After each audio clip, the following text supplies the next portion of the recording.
Match found.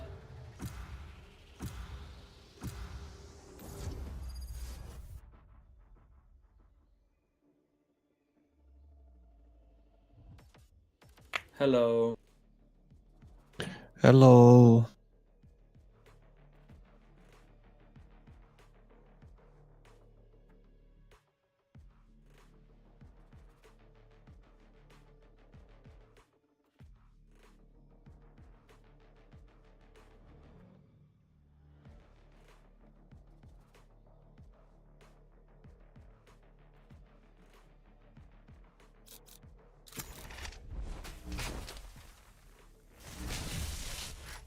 Hello, team.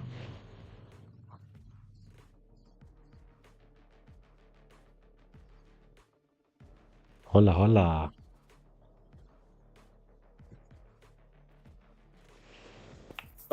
Could you go into Duelists or should I go?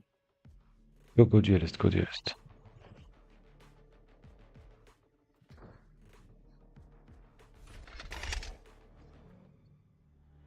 Would double initiators work? Because I'm not really in the mood for a duelist.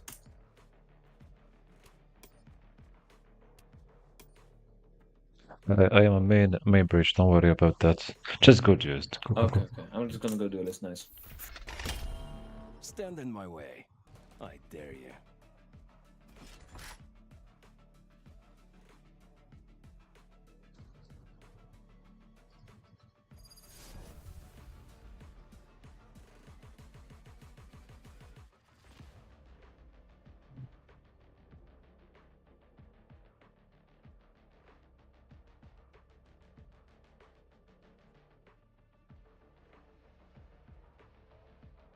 If I must live in this nightmare, my enemies might as well join me. Gotta go!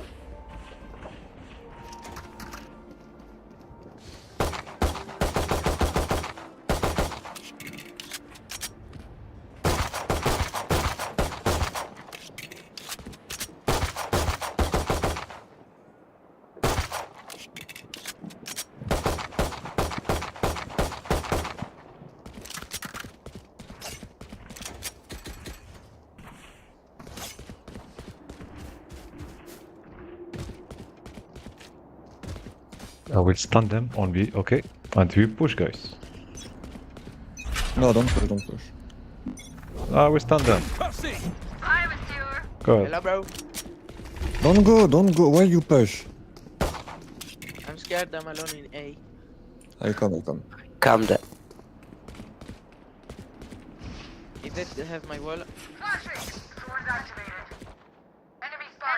Jett is inside, I think.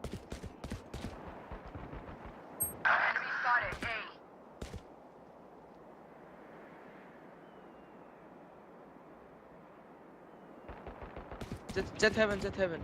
I'm out of here! That's I not get ready. flash. That's Spike not ready. planted. 102 on Sage, 102 on Omen. Blasting! Sage and Omen are both 1 HP. They both had light armor, bro. What the fuck? Blinding! Bro! Sorry. Flash again there. Heaven. One enemy remaining. Nice. Nice. Good job. Sorry for the flash. I didn't see you up there. No. Not while I'm.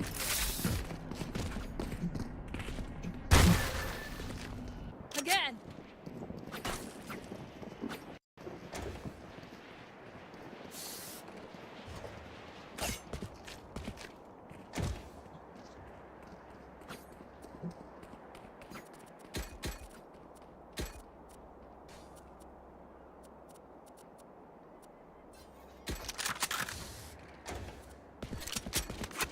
I'll destroy their sage. One more on A, please. It's A. They smoked mid. They're on the wall mid. Concussing! Clearing out! Guardian on my body.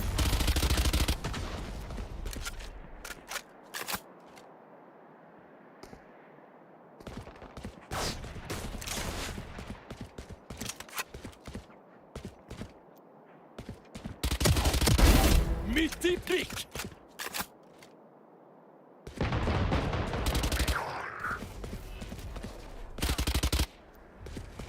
I think I'm coming B. Yeah, go and be. I have spike. Down mid. Spike is mid.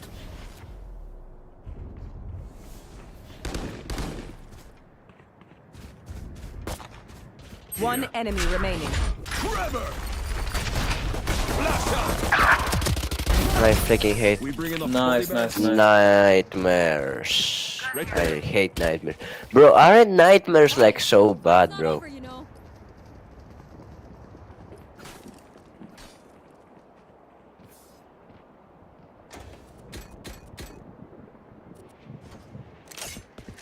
Go, go, go! That's because you don't pray before you. One more If you're nade, asleep. please. Some people go away, guys. Them go away. Nobody go say. Okay, I will stand them on A, okay, Reyna?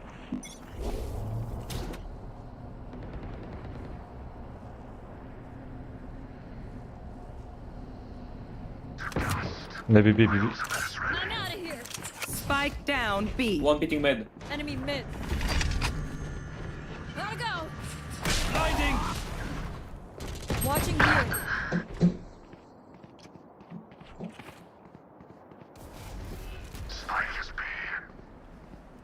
They're in A side.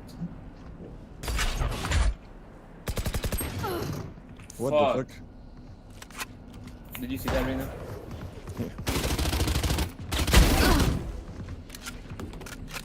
Blind pit 6. Omen, Windows 2.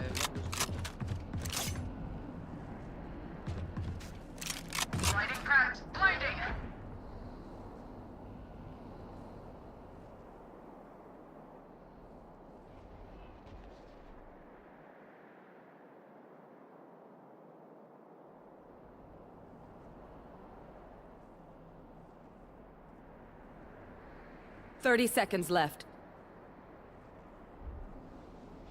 Any info, guys?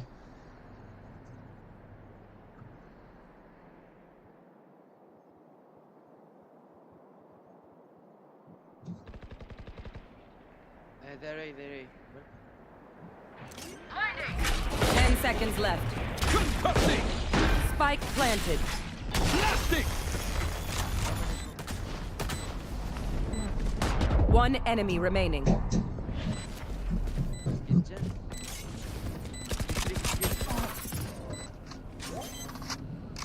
Joke's Stick over. it, stick it, You're stick it. dead. Good shit, good shit. Get off my back. Nah.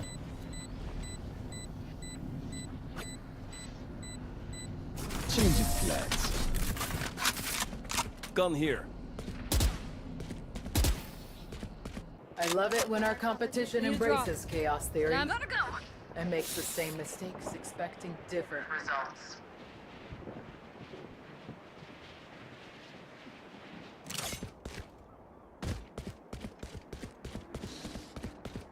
Flash placed. Salamat, thanks.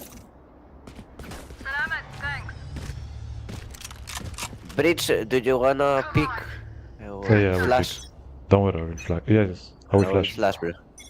Okay. Stealing sight. Flash out. I come help.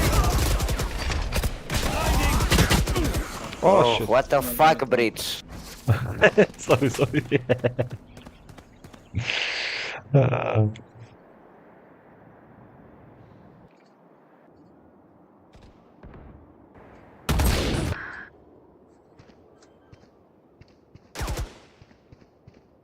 Spike planted. hey. I'm out of here!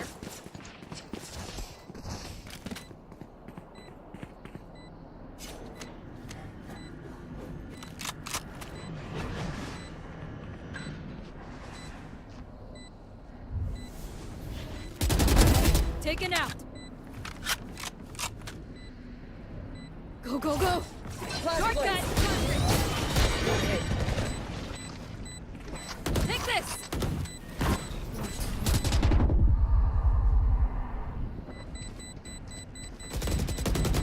Redundant. One enemy remaining. Last player standing. Let's try.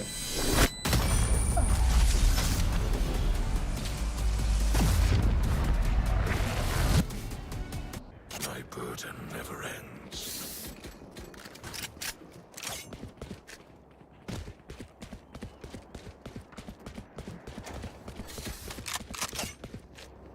Now we wait. Rip and tear. I need this. Thank you. Rich, don't pick. Don't pick. Just play with me, boy. Reyna, Goes down and don't just pick, play. bro. I will hear footsteps. Many footsteps, say. Footsteps, say. Yeah, it's A. Go, go, go!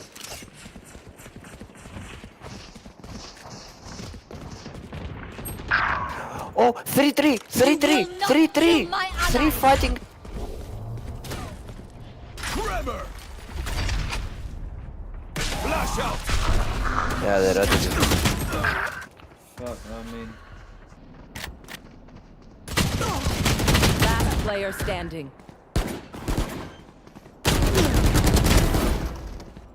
Spike planted. Go, take Vandal. No time, no time.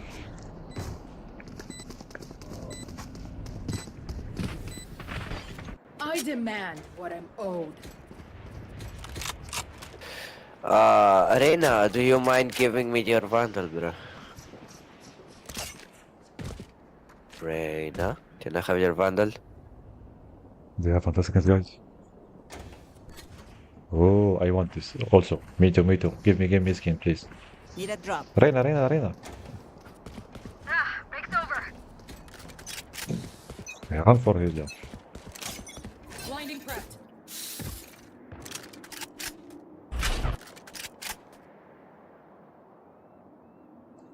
Very cabinet, probably going. Careful there. Fall back. Enemy spotted mid. Get out of my way! Yeah.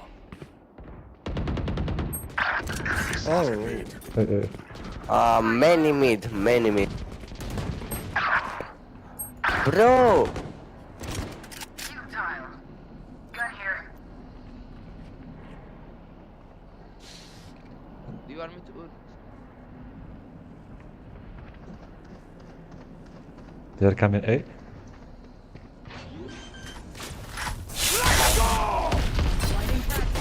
Clearing out!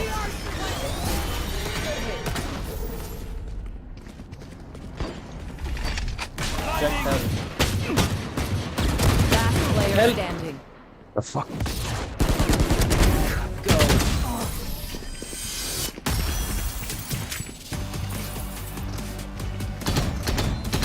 I'll do my job, you do yours. I'm out of here.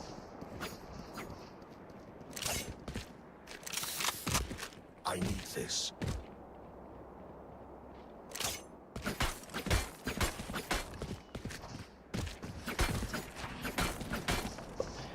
They play a lot of mid. Don't pick them, just play your angles and corners. Drop them, please. Thank you.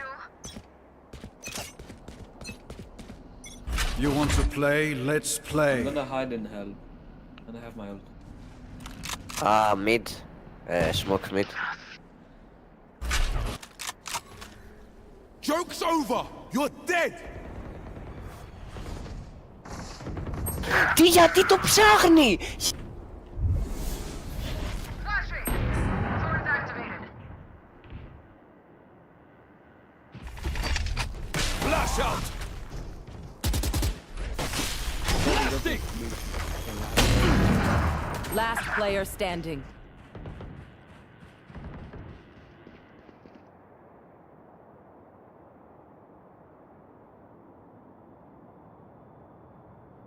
Spike planted. Take Phantom.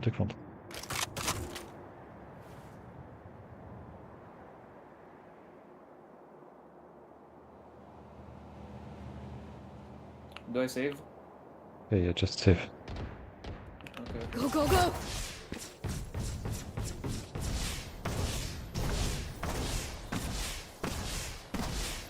Gotta go!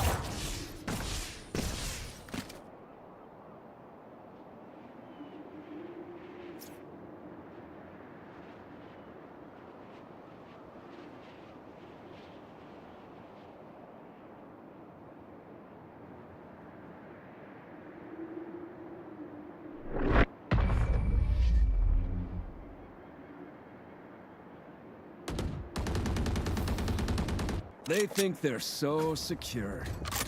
But I can buy for anyone, so just ask. I need a drop. Tack, tack. Thank you.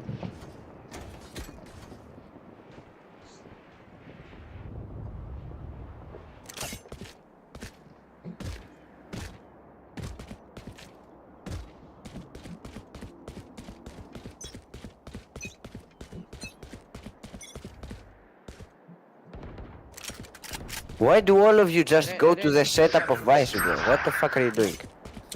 Please. Oh fuck this. They're alive. Here we go. Enemies. Flasher destroyed. Plant in B, plant in B.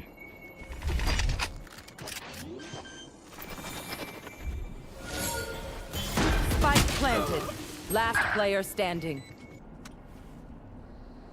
Hiding in there. You're right. Phoenix. Oh my god. I know, bro. I didn't know. No problem, that's fine. Just swapping in the fusion cells. Okay, my arms are good. We can go.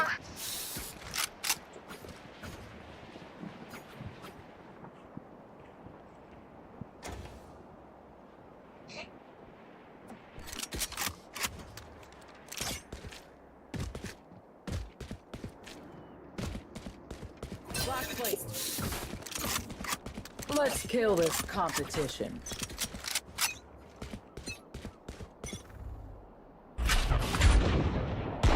Enemy spotted.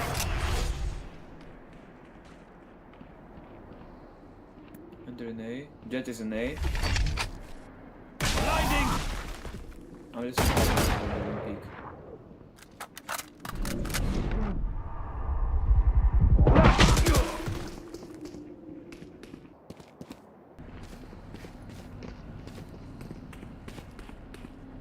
I'm out of here. Enemy spotted A.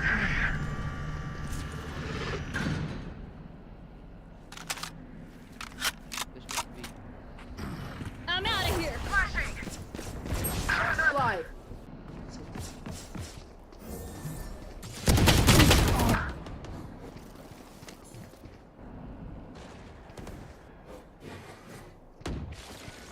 Spike planted.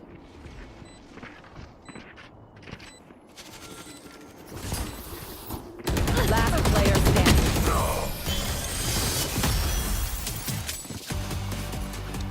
Bro, why the fuck do 3 people go B when the Vice setup is there? You see them splitting A and B and some people going mid. Why the fuck you all go at a singular site? Is there a singular fucking brain cell in your mind, bro? What the fuck? Enough.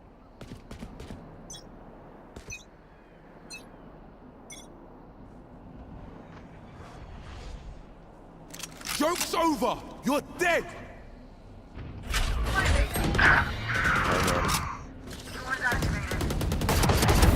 So gut.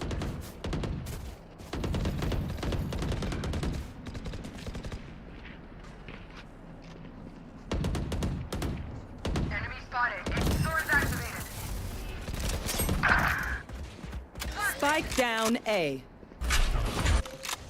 You will not kill my allies. Concussing. Scatter! Rotating. Blinding. Gotta go. Last player standing. Oh fuck. Oh, wait. Spike down mid. I'm out of here.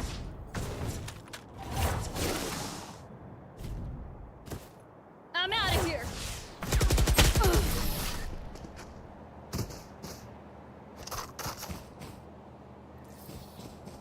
Remember, bullets hurt.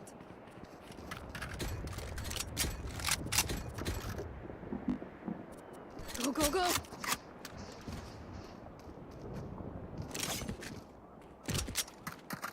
guys, come on. We need to wake up.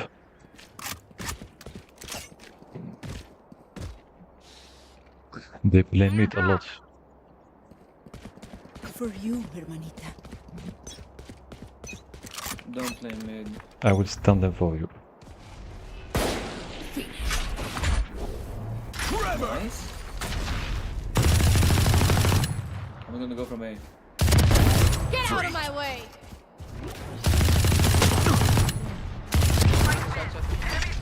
One enemy remaining. Outside of B.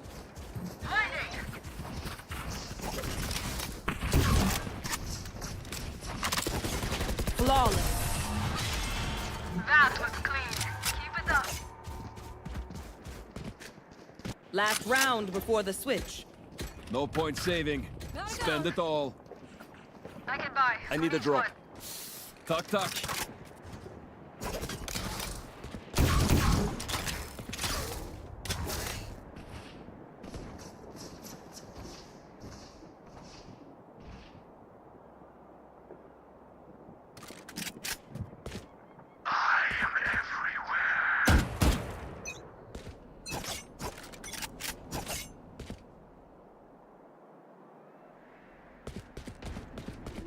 Spike down A. Concussing! Clearing out!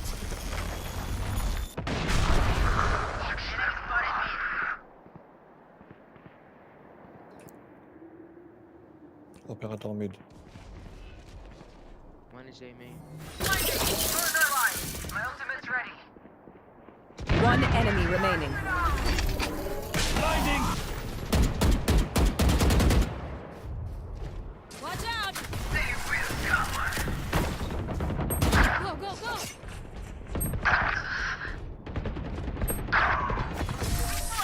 Shot. No more deals, Chamber. Switching sides. Reyna, go, go, go!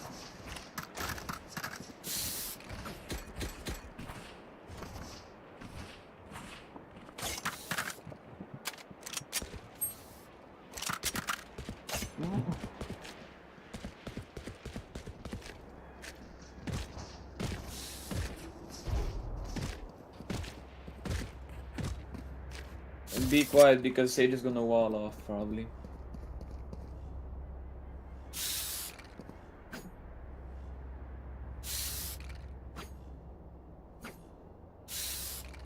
Maybe she's not here, so we push fast normally. Cover going out. Gotta go! Shadows traveling. We're good! Winding trap. Reloading! Blasting! Hell, no one hell, I'm just gonna camp in hell. Reloading. Reloading. Flash out! One is blank, one is blank. Flash placed. Blinding! My blind is dead. There. Reloading. Last player standing.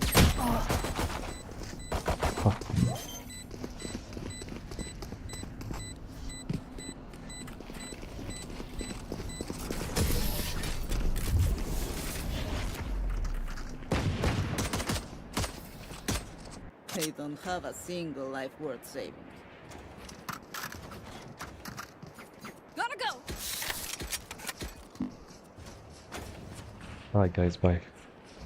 Bye Spectres. We are losing. Don't buy, don't buy. We need to force, guys.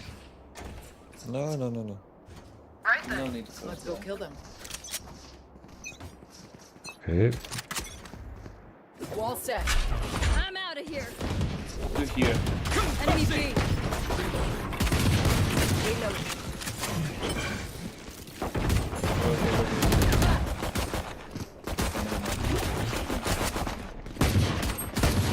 On the wall. Please help me, bro. I was flash, man. Shadows traveling. Go, go, go! Right, guys! Spike down B. Jett one shot. There's a button there. Jett one shot. I'm out of here! I got spike!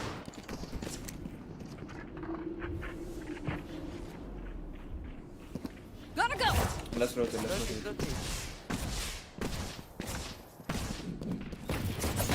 Last player standing.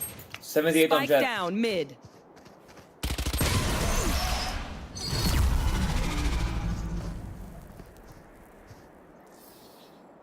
Stay alive. I want their life, not yours. Go, go, go!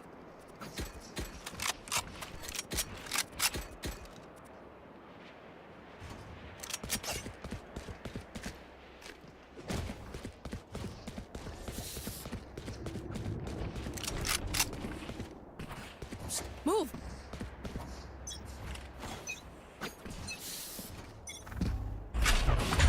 Go, go, go!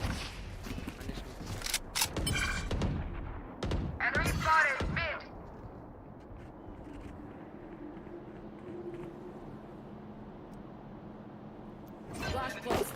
Back up! Flashing! Go, go, go, go, go. Cutting their vision. Enemy spotted. Hey, my ult's right. Ruins our lives. Guarding here. Spike planted. What? 39 on Jett. Flash out. One enemy remaining. There. Jett hit 39. Thanks. Enemy spotted. A. Good job. Nice. Still hungry. Gun here. They think they know pain. They can't begin to comprehend it. I need this. I need this. Reyna, someone can buy me? Need a drop. Need a drop.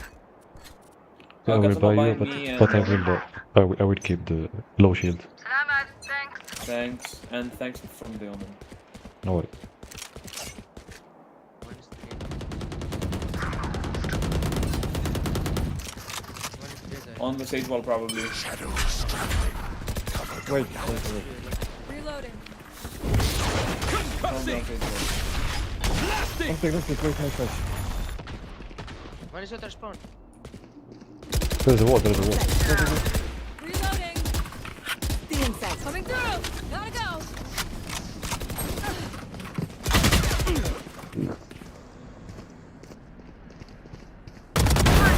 Safe. One enemy remaining. Good job, good job, good job, good job. Nice, Reyna, nice. Good job. Killed you quickly. I'll isolate the problem. You crush it. I need a I'm drop. out of here. Tack, tack. Thank you.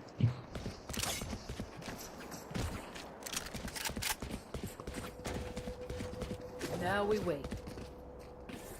Gotta go. Guys, I will go fake B, okay? No, I think we should just go one more A because I can aggressively ult the site and then we can go B.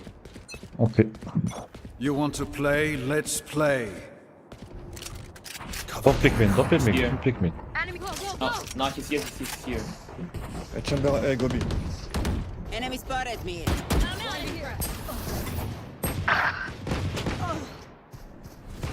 Get out of my way.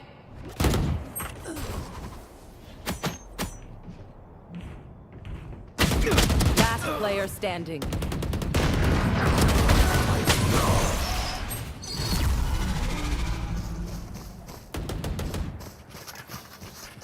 I'll make them remember. The only human. Hey, I have ult so we can take side easy. I have ult, so we can just push. I can push the site with my ult. We just gotta break the sage wall. Omen has. We have 4 ults online. We have 4 ults online. We have 4 ults. Quick feet, quick trigger. Forever. Clearing out.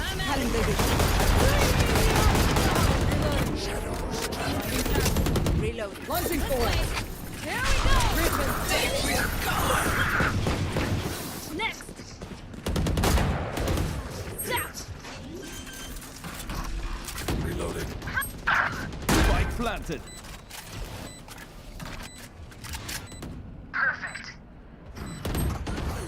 Thorns activated. Market. Reloading. Going out. Wall trip. Flash One is place. blank, one is blank. Blinding.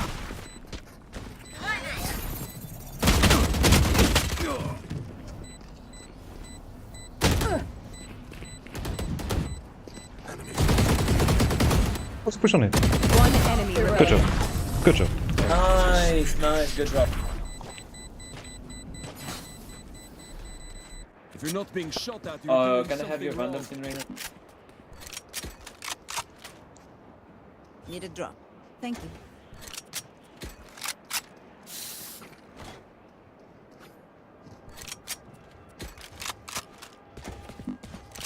Need a drop. Hey, just play me. Just See, I even bought for you. Back to it.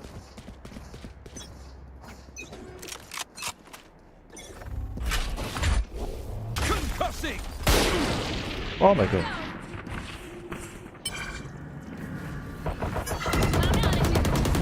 Reloading. Still in sight. Shadows traveling. Cover going out. I heard the TP of streamer. Coming through. Still in sight. Let it go.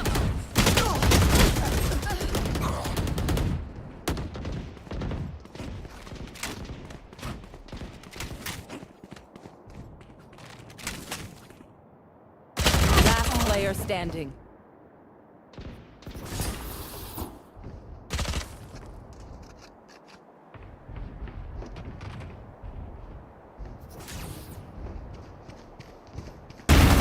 Go.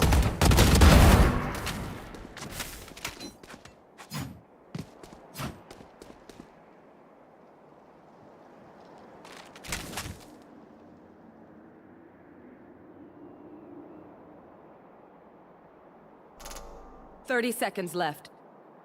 Team Ace.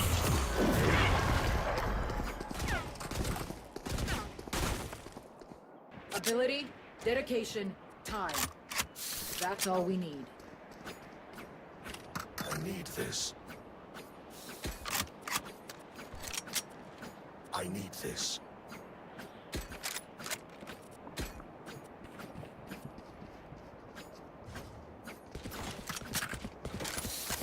Need a drop. Reyna, could Check you your buy me? posture. Now we wait. I got Spike's spike. Shadows Spike traveling. drop. Spike. I'm out of here. One A main. Cutting their way. Blinded.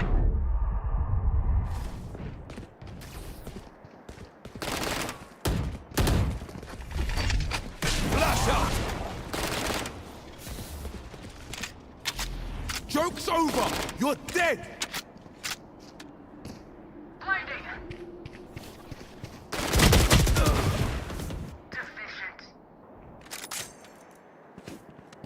There.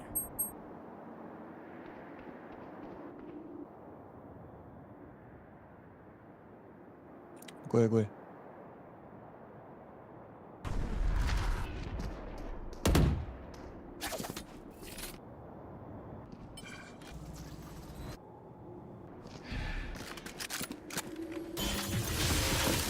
30 seconds left. Minus 3, bro. What the fuck are you doing? A.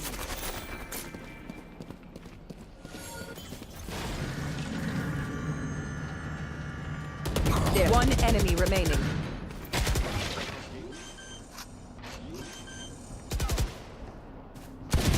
Ten seconds left.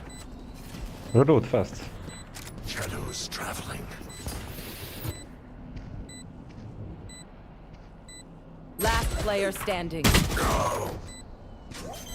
Fuck.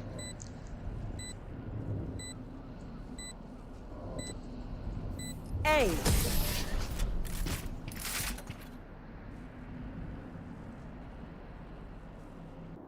Match point. They think they're better than us. I can tell. Go, go, go.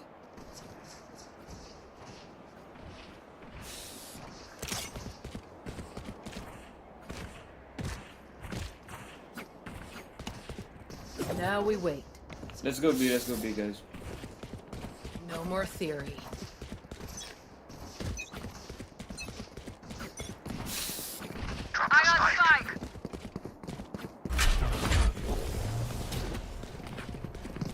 All set. Going out. Spike down B. Blasting!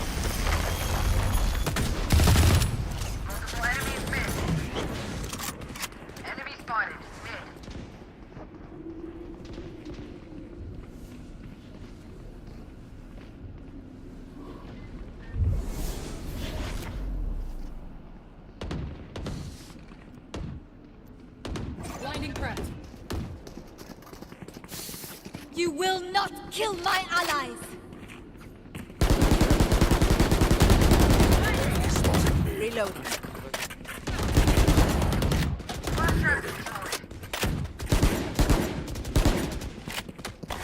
I have it.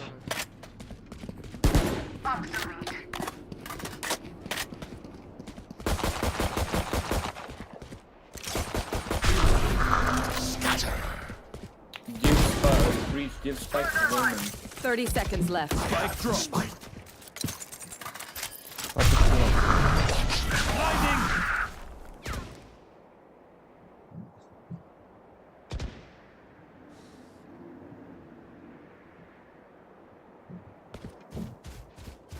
My ultimate's ready. 10 seconds left. Spike planted. Bring me the arsenal!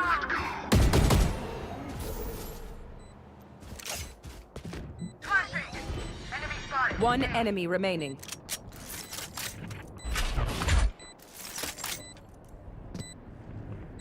Shadows traveling. Enemy spotted. A.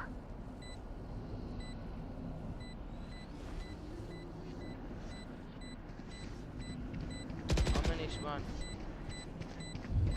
Last player Out of standing. Your charges. time. Concussing! Oh, nice.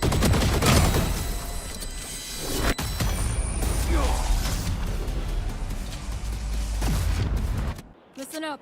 Kill them before they kill us.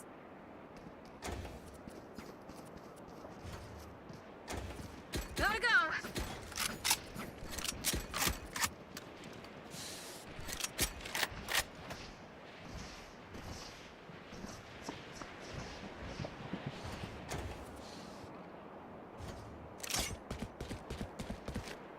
Let's go!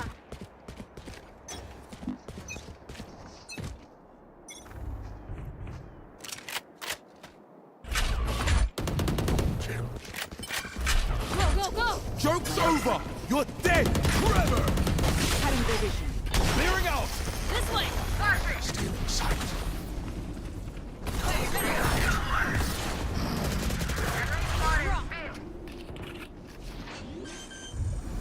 Drop. 130 on Omen. remaining. Shadows traveling.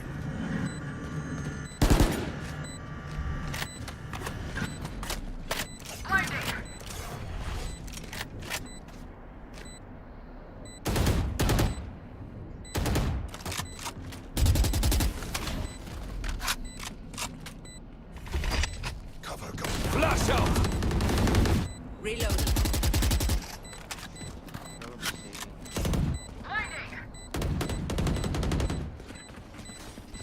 Go, go. Yeah, maybe you should stay guys as well.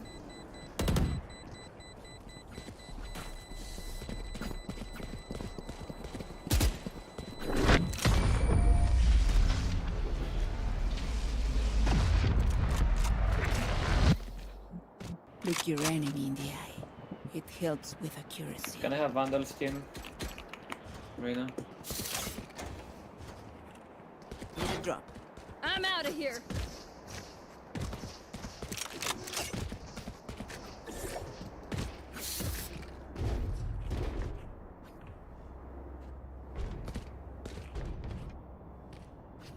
Don't let up.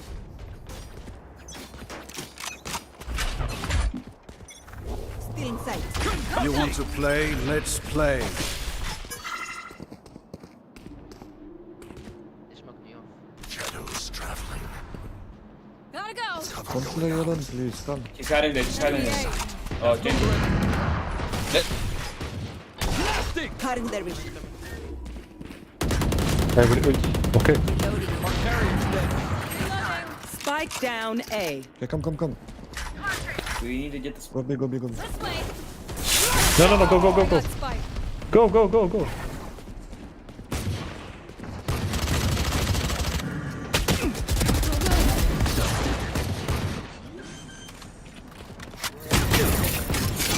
Spike planted.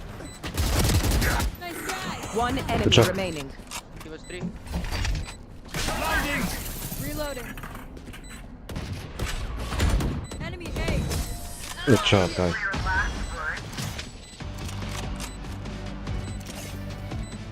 We doing this or what? Go B.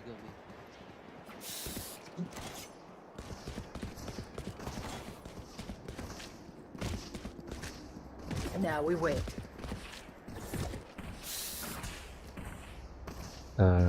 Neon. If I Take ult orb take and ult. 1 kill, I have ult and it's No. Leave Neon. Neon, take ult. No, it's fine. I have a vandal. Fine. Let him get it. Cutting their vision. Enemy spotted. Clearing out. Shoot. Push. Flash out. Cover going out. Gotta go. Launching thorns. I'm out of here.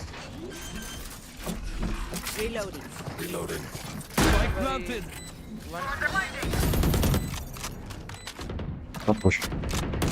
Reloading. One is Don't planted, push. I can't. I told you to not take the kill. My ultimate is ready.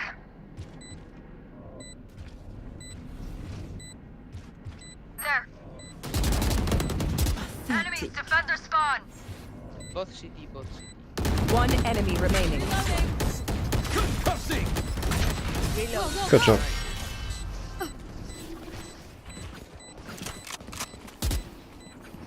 Switching Overtime. sides. Look for my shadows. Can I have your vandal skin again? Need a drop. Omen says we got this and we can win it. Gotta go.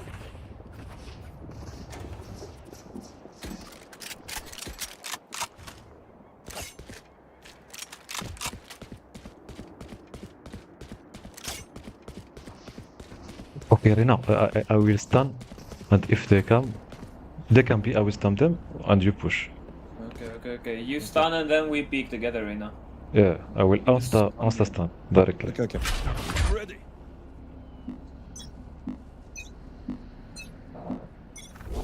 Trevor. Why did you not stun, man? Blinding. Flash out.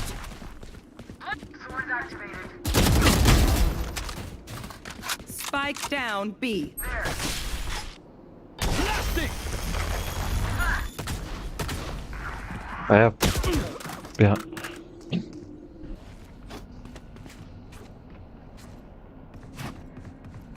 Retrieving flash.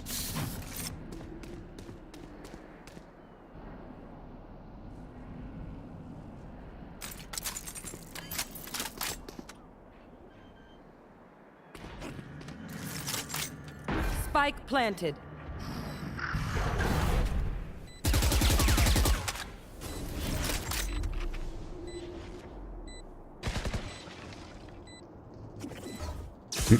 Blinding crack. Flashing. So, yes, they're there. Shadows Last traveling. player standing.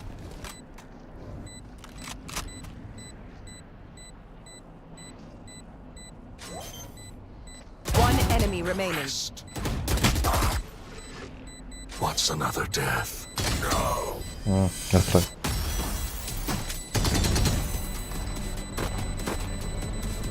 Switching Match sides. point. My city needs me. I can't be away for I'm long. out of here. Let's end this.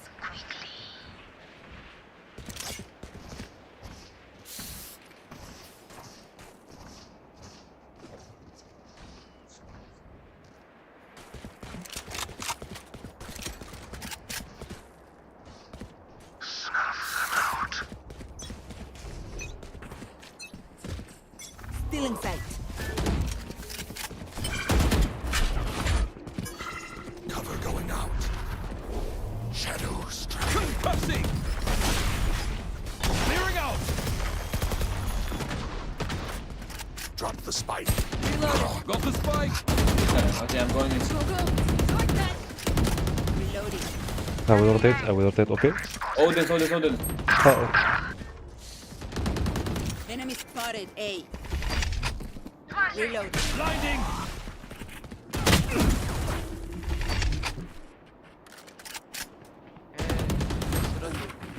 Last player standing. fuck.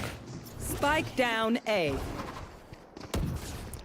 You are alone all the time. What the fuck up? Defenders Oh my win. god.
بس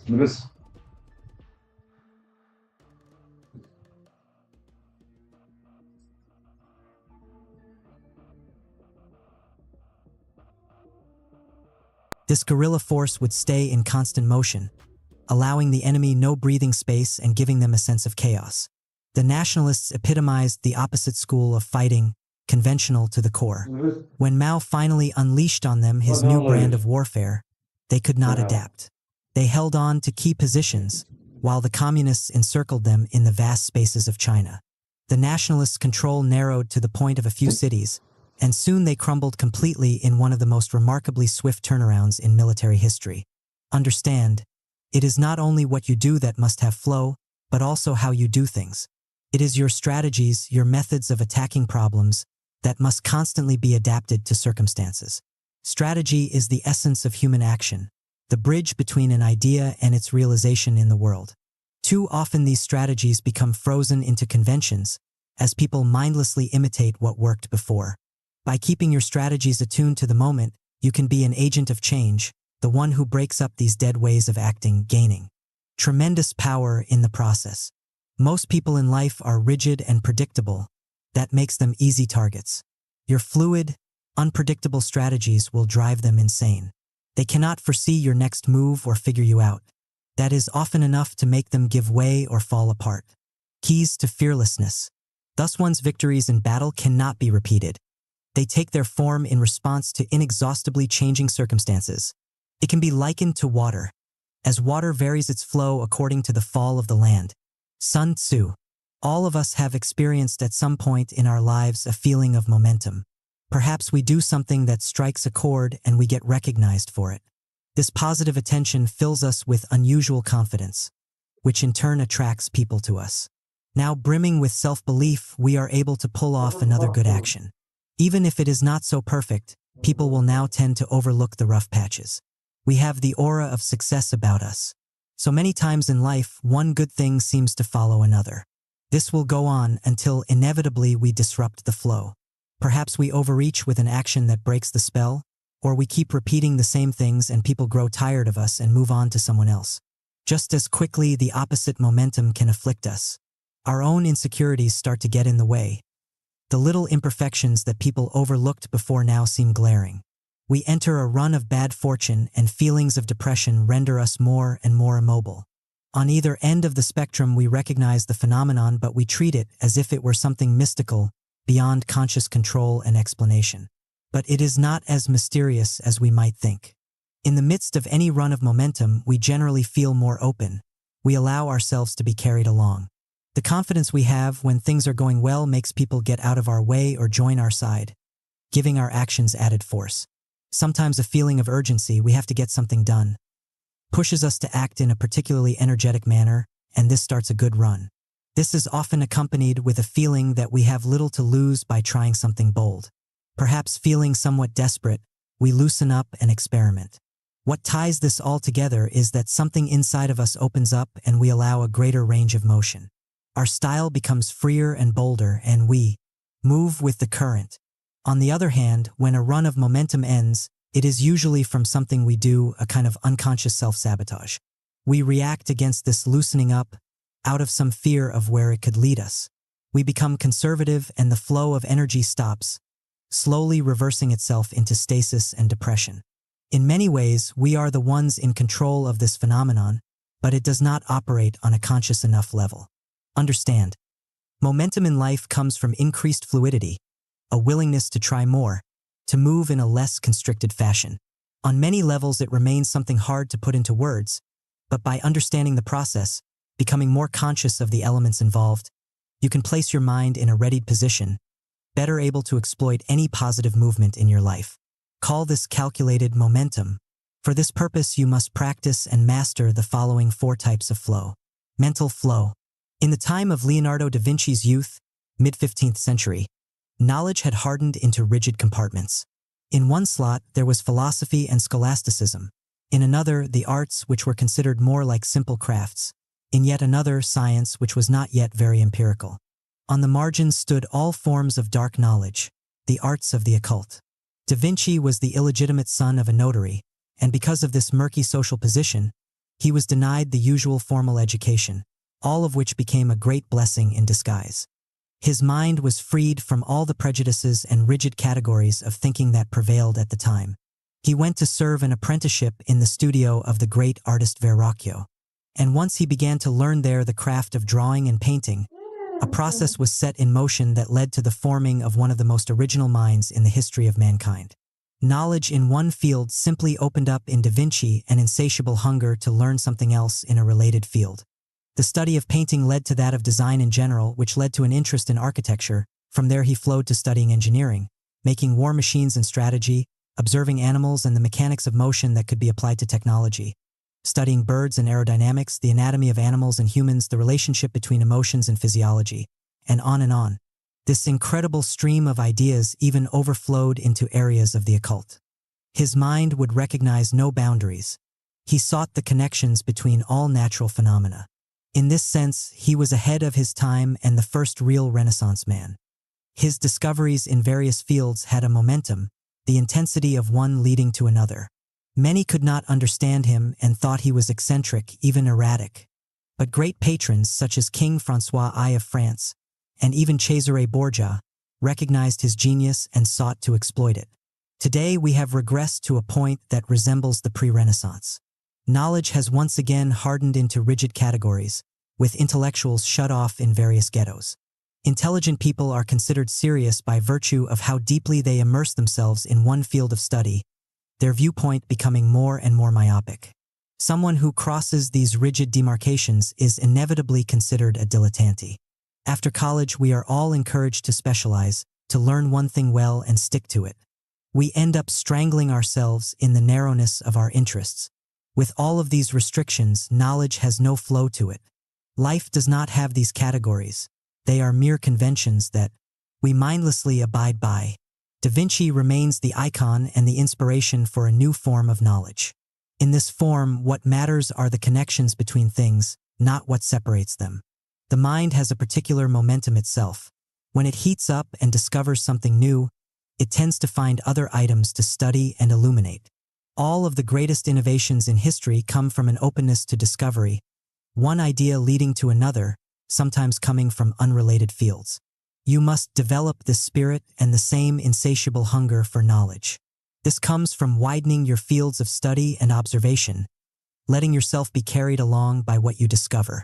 You will find that you will come up with unexpected ideas, the kind that will lead to new practices or novel opportunities. If things run dry in your particular line of work, you have developed your mind along other lines that you can now exploit. Having such mental flow will allow you to constantly think around any obstacle and maintain your career momentum. Emotional flow. By nature, we are emotional creatures. It is how we primarily react to events.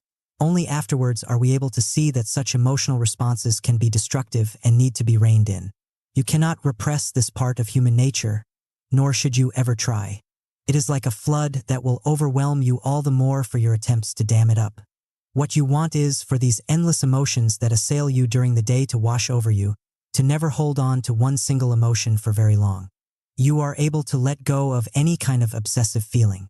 If someone says something that bothers you, you find a way to move quickly past the feeling, either to excuse what they said, to make it less important, or to forget. Forgetting is a skill that you must develop in order to have emotional flow. If you cannot help but feel anger or disgust in the moment, make it a point to not let it remain the following day. When you hold on to emotions like that, it is as if you put blinders on your eyes. For that amount of time, you see and feel only what this emotion dictates, falling behind events. Your mind stops on feelings of failure, disappointment, and mistrust, giving you that awkwardness of someone out of tune with the moment. Without realizing it, all of your strategies become infected by these feelings, pushing you off course. To combat this, you must learn the art of counterbalance. When you are fearful, force yourself to act in a bolder fashion than usual. When you feel inordinate hate, find some object of love or admiration that you can focus on with intensity. One strong emotion tends to cancel out the other and help you move past it. It might seem that intense feelings of love, hate, or anger can be used to impel you forward on some project, but that is an illusion. Such emotions give you a burst of energy that falls quickly and leaves you as low as you were high. Rather, you want a more balanced emotional life with fewer highs and lows.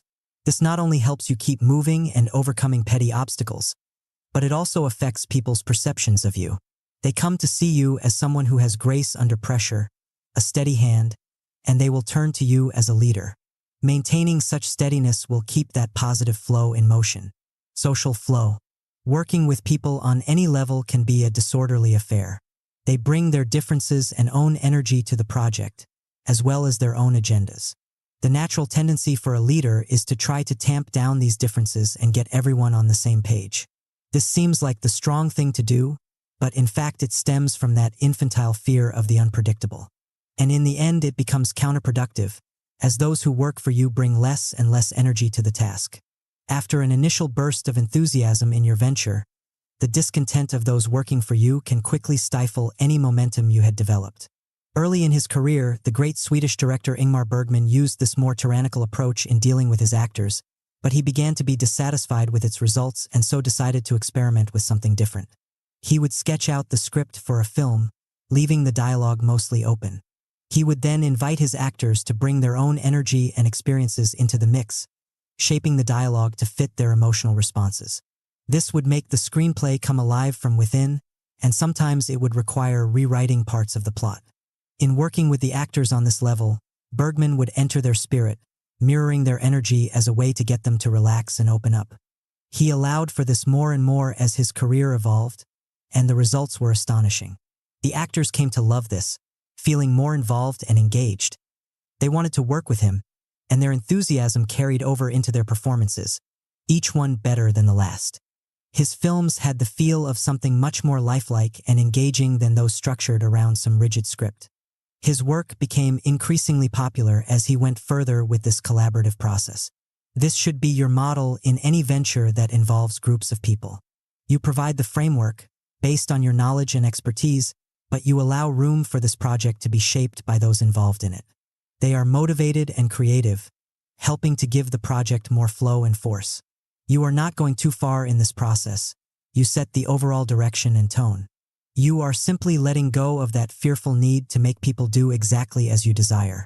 In the long run, you will find that your ability to gently divert people's energy in your direction gives you a wider range of control over the shape and result of the project. Cultural flow. In the 1940s, the great saxophone player Charlie Parker single-handedly revolutionized the world of jazz with his invention of the style known as bebop. But he watched it soon become the convention in jazz, and within a few years he was no longer the revolutionary figure worshipped by hipsters. Younger artists emerged who took his inventions to other levels. This was immensely disturbing to him, and he spiraled downward, dying at an early age. The trumpeter Miles Davis had been a part of Parker's ensemble, and he personally witnessed this decline. Davis understood the situation at its core. Jazz was an incredibly fluid form of music that underwent tremendous changes in style in short periods of time. Because America did not honor or take care of its black musicians, the ones who found themselves surpassed by a new trend had to suffer a terrible fate, like Parker. His solution was to never settle on one style. Every 4 years or so, he would radically reinvent his sound. His audiences would have to catch up with the changes, and most often they did. It soon became a self-fulfilling prophecy, as he was seen as someone who had his finger on the latest trend, and his new sound would be studied and emulated. As part of this strategy, he would always hire the youngest generation of performers to work with him, harnessing the creativity that comes with youth. In this way, he developed a kind of steady momentum that carried him past the usual decline in a jazz musician's career. He kept this inventiveness up for over 30 years, something unheard of in the genre. Understand, you exist in a particular cultural moment with its own flow and style. When you are young, you are more sensitive to these fluctuations in taste, and so you generally keep up with the present. But as you get older, the tendency is for you to become locked in a style that is dead, one that you associate with your youth and its excitement. If enough time passes, your style lock can become quite ludicrous. You look like a museum piece. Your momentum will grind to a halt as people come to categorize you in a narrow period of time. Instead, you must find a way to periodically reinvent yourself. You are not trying to mimic the latest trend that will make you look equally ludicrous.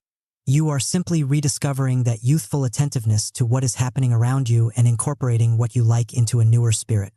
You are taking pleasure in shaping your personality, wearing a new mask. The only thing you really have to fear is becoming a social and cultural relic. Reversal of perspective. In Western culture, we tend to associate strength of character with consistency. People who shift around too much with their ideas and image can be judged as untrustworthy and even demonic. We honor those who are true to the past and certain timeless values. On the other hand, people who challenge and change the prevailing conventions are often viewed as destructive figures, at least while they are alive. The great Florentine writer Niccolò Machiavelli saw these values of consistency and order as products of a fearful culture and something that should be reversed. In his view, it is precisely our fixed nature, our tendency to hold to one line of action or thought, that is the source of human misery and incompetence. A leader can come to power through acts of boldness, but when the times shift and require something more cautious, he generally will continue with his bold approach. He is not strong enough to adapt. He is a prisoner of his fixed nature.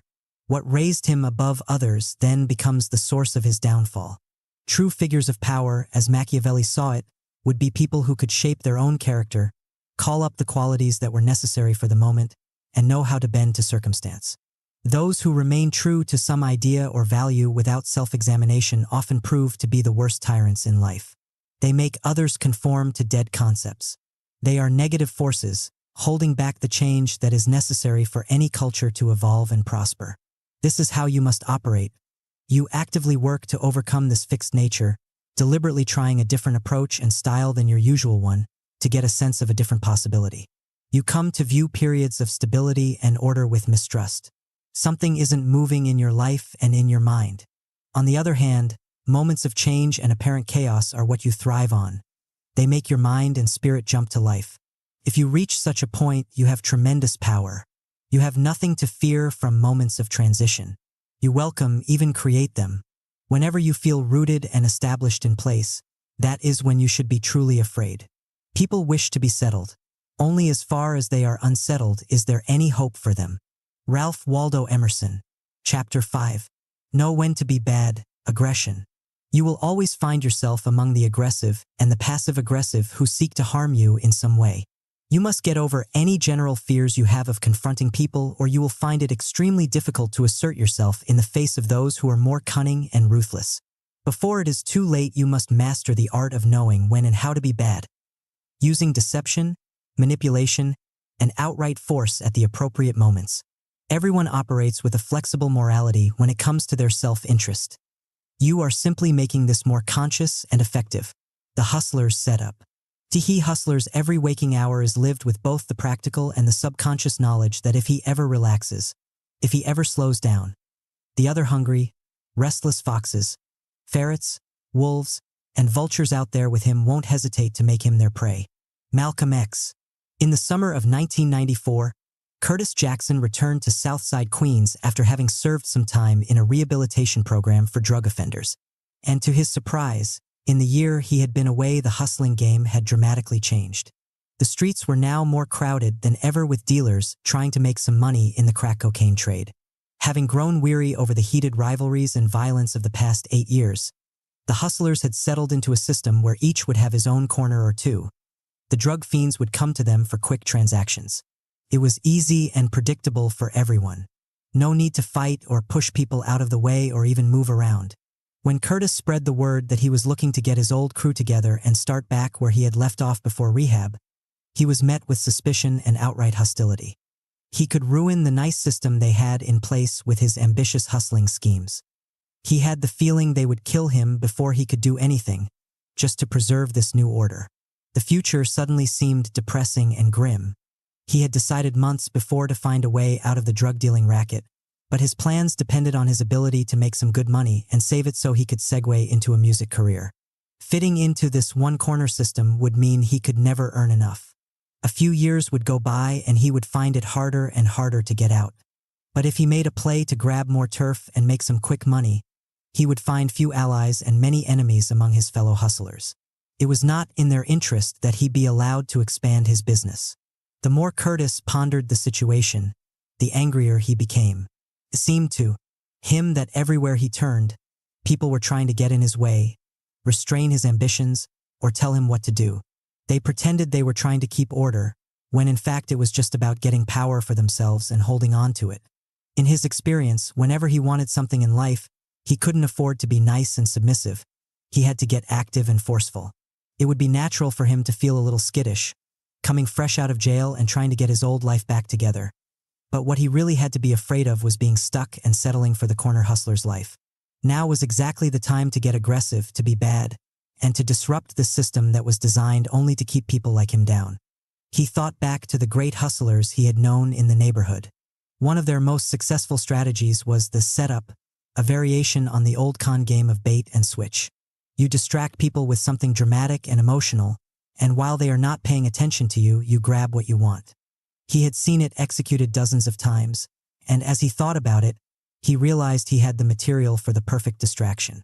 While in rehab, he had befriended the ringleader of a gang of Brooklyn stick-up artists. They were notorious for their efficiency and intimidating presence.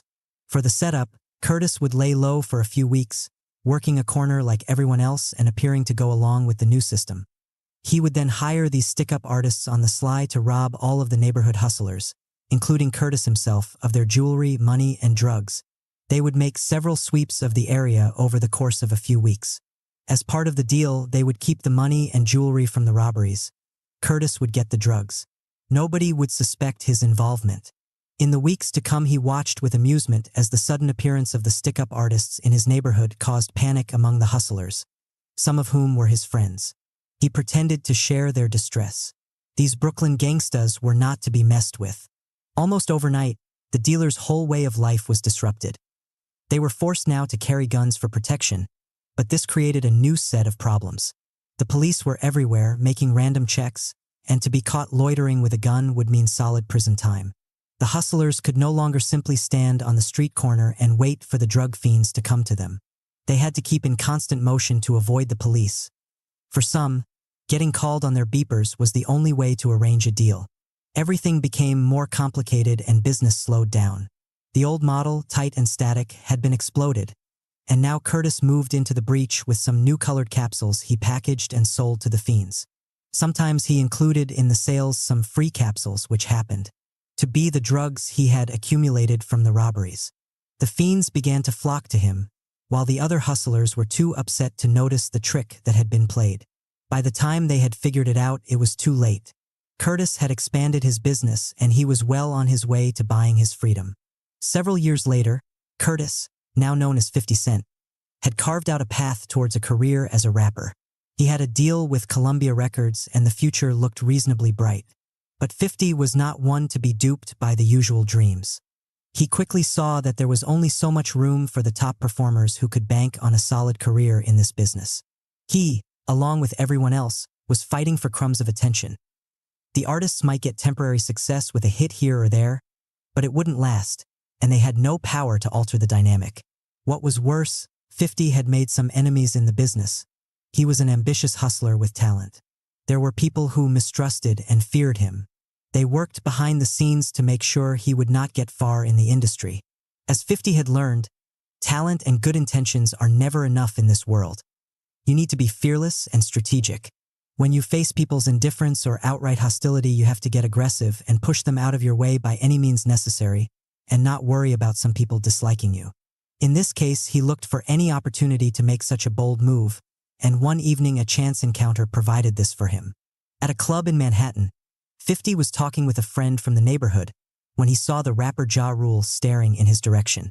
Several weeks before, 50's friend had robbed Ja Rule of some jewelry in broad daylight. 50 expected Ja to come over and cause some trouble. Instead, he looked away and decided to ignore them. This was rather shocking. Ja Rule was then one of the hottest rappers in the business.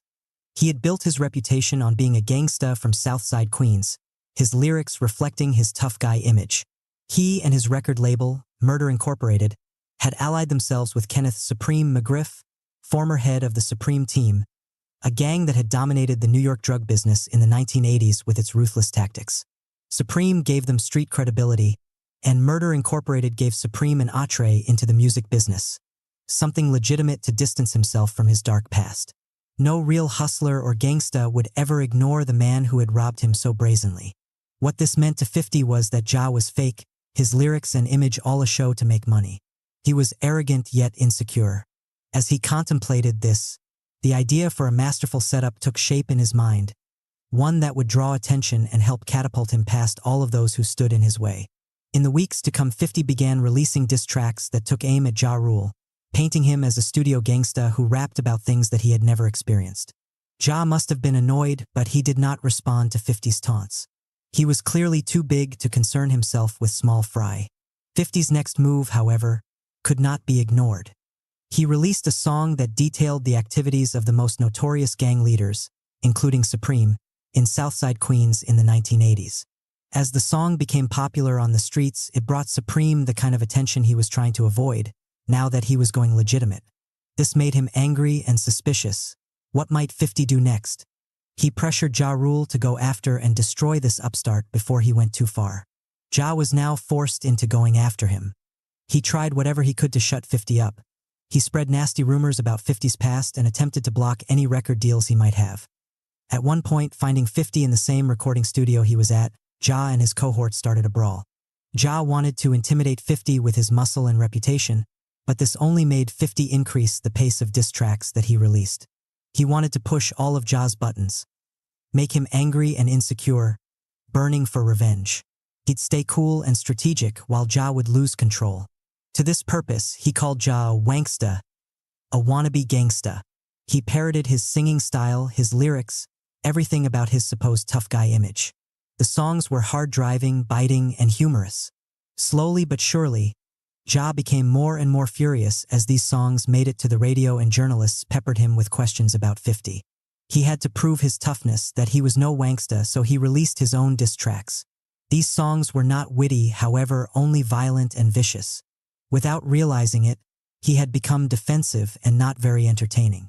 50's first record came out at about the same time as one of Ja's, and its sales far eclipsed those of his rivals. Now he was the star and Ja began to fade from the scene. Befitting his new role, 50 stopped the attacks, almost out of pity for his former rival.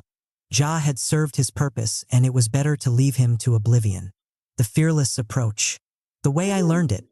The kid in the schoolyard who doesn't want to fight always leaves with a black eye. If you indicate you'll do anything to avoid trouble, that's when you get trouble. 50 Cent. Life involves constant battle and confrontation. This comes on two levels. On one level, we have desires and needs, our own interests that we wish to advance. In a highly competitive world, this means we must assert ourselves and even occasionally push people out of position to get our way. On the other level, there are always people who are more aggressive than we are. At some point, they cross our path and try to block or harm us. On both levels, playing offense and defense, we have to manage people's resistance and hostility. This has been the human drama since the beginning of history, and no amount of progress will alter this dynamic. The only thing that has changed is how we handle these inevitable moments of friction in our lives. In the past, people had a greater taste for battle. We can read signs of this in all kinds of social behavior. At the theater, for instance, it was common practice for 19th century audiences in Europe and America to verbally express their disapproval of the actors or the play, yelling, hissing, or throwing things onto the stage. Fights would often break out in the theater over differences of opinion. It was not cause for concern but part of the appeal. In political campaigns, it was accepted as normal that partisans of various parties would confront each other in the streets over their divergent interests. Democracy was considered vibrant by allowing such public disagreements, a kind of safety valve for human aggression. Now we tend to find the opposite. We are generally much more skittish when it comes to confrontation. We often take it personally if someone overtly disagrees with us or expresses an opinion contrary to our own. We are also more afraid of saying something that could possibly offend those around us, as if their egos were too fragile. The culture tends to elevate as its ideal a spirit of cooperation. Being democratic and fair means getting along with others, fitting in, and not ruffling feathers. Conflict and friction are almost evil. We are encouraged to be deferential and agreeable. Nevertheless, the human animal retains its aggressive impulses, and all that happens is that many people channel this energy into passive-aggressive behavior, which makes everything more complicated. In such an atmosphere, we all pay a price. When it comes to the offensive side of power, in which we are required to take forceful and necessary action to advance our interests, we are often hesitant and uncertain. When dealing with the aggressors and passive aggressors around us, we can be quite naive. We want to believe that people are basically peaceful and desire the same things as ourselves. We often learn too late that this is not the case. This inability to deal with what is inevitable in life is the cause of so many problems. We work to postpone or avoid conflicts, and when they reach a point where we can no longer play such a passive game, we lack the experience and the habit of meeting them head-on. The first step in overcoming this is to realize that the ability to deal with conflict is a function of inner strength versus fear, and that it has nothing to do with goodness or badness. When you feel weak and afraid, you have the sense that you cannot handle any kind of confrontation. You might fall apart or lose control or get hurt. Better to keep everything smooth and even. Your main goal then is to be liked, which becomes a kind of defensive shield. So much of what passes for good and nice behavior is really a reflection of deep fears. What you want instead is to feel secure and strong from within. You are willing to occasionally displease people, and you are comfortable in taking on those who stand against your interests. From such a position of strength, you are able to handle friction in an effective manner, being bad when it is appropriate. This inner strength, however, does not come naturally. What is required is some experience. This means that in your daily life you must assert yourself more than usual. You take on an aggressor instead of avoiding him. You strategize and push for something you want instead of waiting for someone to give it to you. You will generally notice that your fears have exaggerated the consequences of this kind of behavior. You are sending signals to others that you have limits they cannot cross, that you have interests you are willing to defend or advance. You will find yourself getting rid of this constant anxiety about confronting people. You are no longer tied to this false niceness that wears on your nerves. The next battle will be easier. Your confidence in handling such moments of friction will grow with each encounter. In the hood, people don't have the luxury of worrying about whether people like them. Resources are limited. Everyone is angling for power and trying to get what they can. It is a rough game, and there is no room for being naive or waiting for good things to happen. You learn to take what you need and feel no guilt about it. If you have dreams and ambitions, you know that to realize them you have to get active, make some noise, bruise a few people in your path. And you expect others to do the same to you. It is human nature, and instead of complaining, you simply must get better at protecting yourself. We all face a similar competitive dynamic. People all around us are struggling to advance their interests, but because our fights are more subtle and veiled, we tend to lose sight of the harsh aspects of the game. We are often too trusting in others in a future that will bring good things. We could use some of the toughness and realism that people who grow up in pressurized environments have. A simple line can be drawn: we all have ambitions and large goals for ourselves. We are either waiting for some perfect moment to realize them, or we are taking action in the present.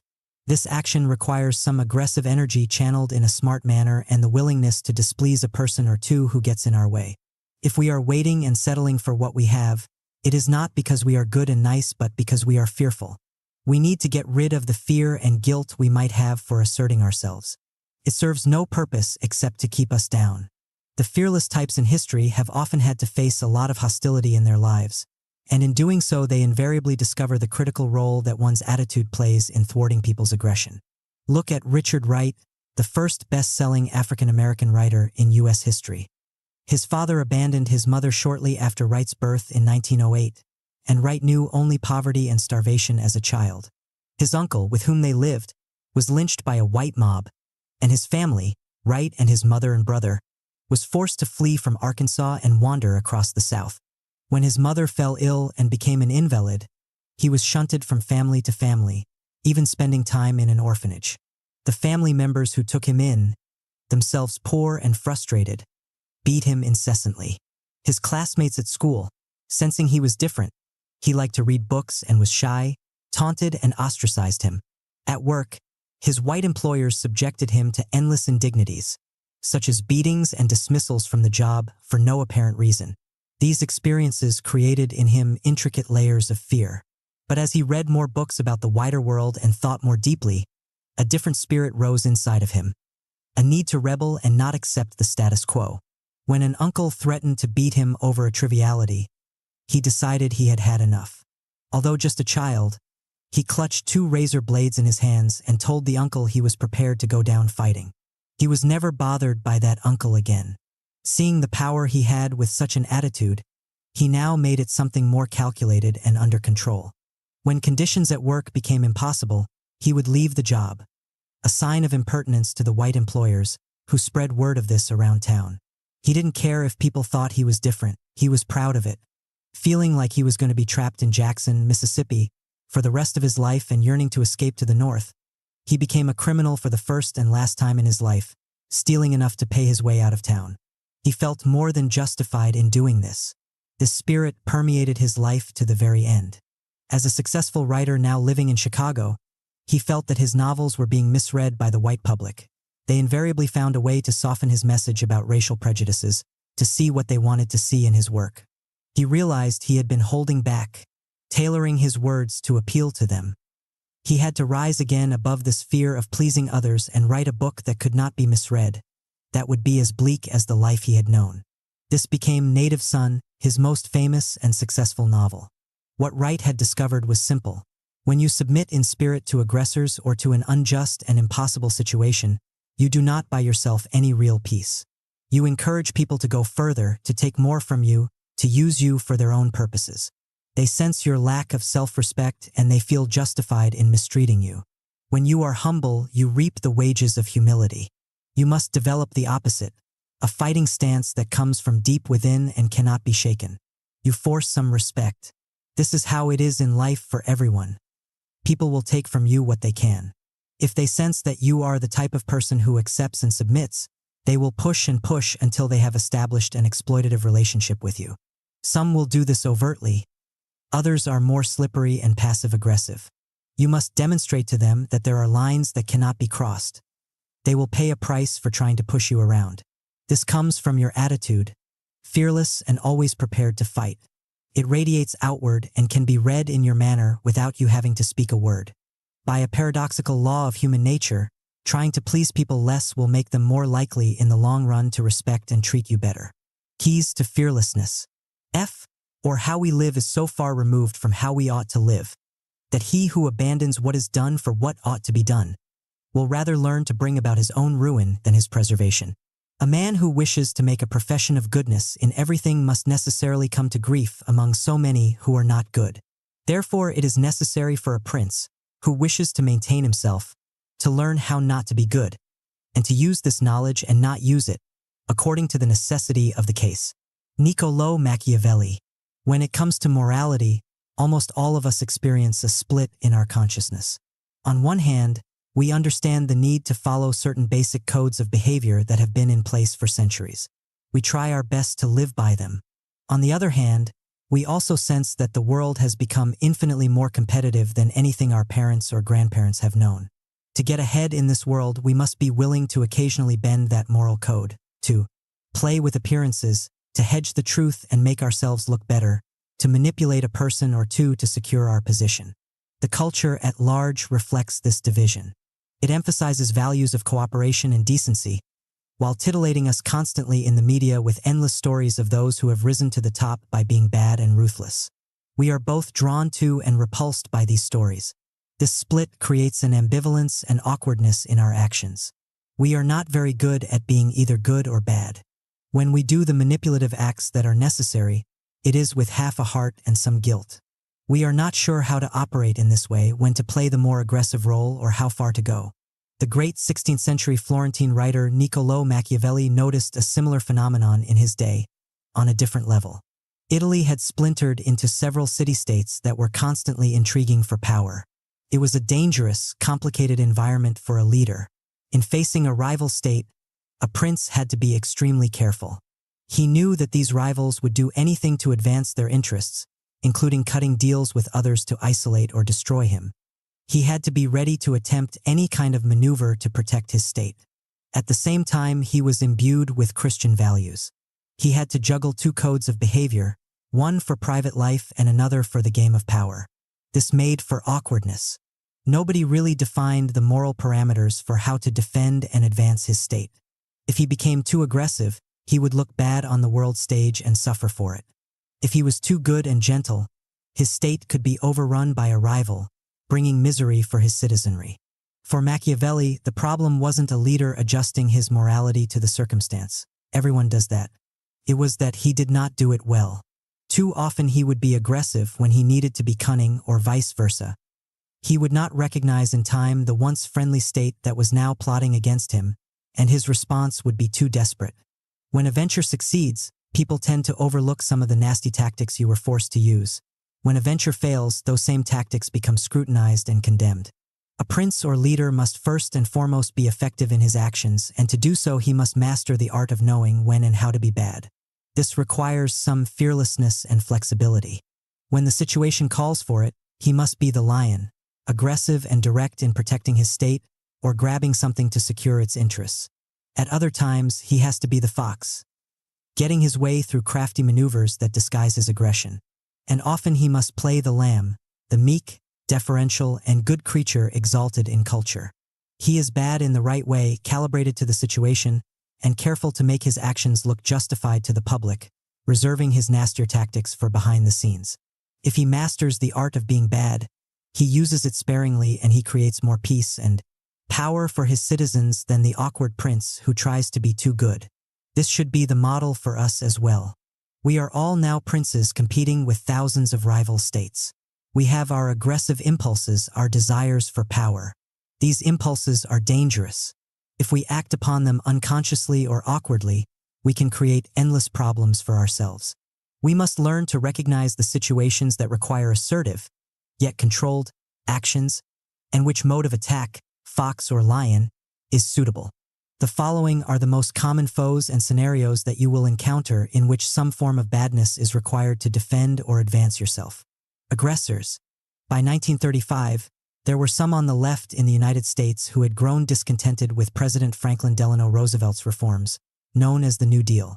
They believed these reforms were not working fast enough. They decided to band together to form what would later be known as the Union Party, to galvanize this discontent. They were going to run against FDR in 1936, and the threat was very real that they would gain enough support to throw the election to the Republicans. Within this group was Huey Long, the great populist senator from Louisiana, and Father Charles Coughlin, the Catholic priest who had a popular radio program. Their ideas were vaguely socialistic and appealed to many who felt disenfranchised during the Great Depression. Their attacks on FDR began to have effect. His poll numbers went down. Feeling emboldened, they became even more aggressive and relentless in their campaign. In the midst of this, FDR remained mostly silent, letting them fill the air with their charges and threats. His advisors panicked. They felt he was being too passive. But for Roosevelt it was part of a plan. He felt certain that the public would grow tired of their shrill attacks as the months went on. He sensed that the factions within the Union Party would begin to fight among themselves as the election neared. He ordered his surrogates to not attack these men. At the same time, he went to work behind the scenes. In Louisiana, he fired as many long supporters working for the government as possible and replaced them with those on his side. He launched detailed investigations into the senator's dubious financial affairs. With Coughlin, he worked to isolate him from other notable Catholic priests, making him look like a fringe radical. He introduced laws that forced Coughlin to get an operating permit to broadcast his shows. The government found reasons to deny his requests and temporarily silenced him. All of this served to confuse and frighten FDR's foes. As he had predicted, the party began to splinter and the public lost interest. Roosevelt won the 1936 election in an unprecedented landslide. FDR had understood the basic principle in squaring off against aggressors who are direct and relentless. If you meet them head-on, you are forced to fight on their terms.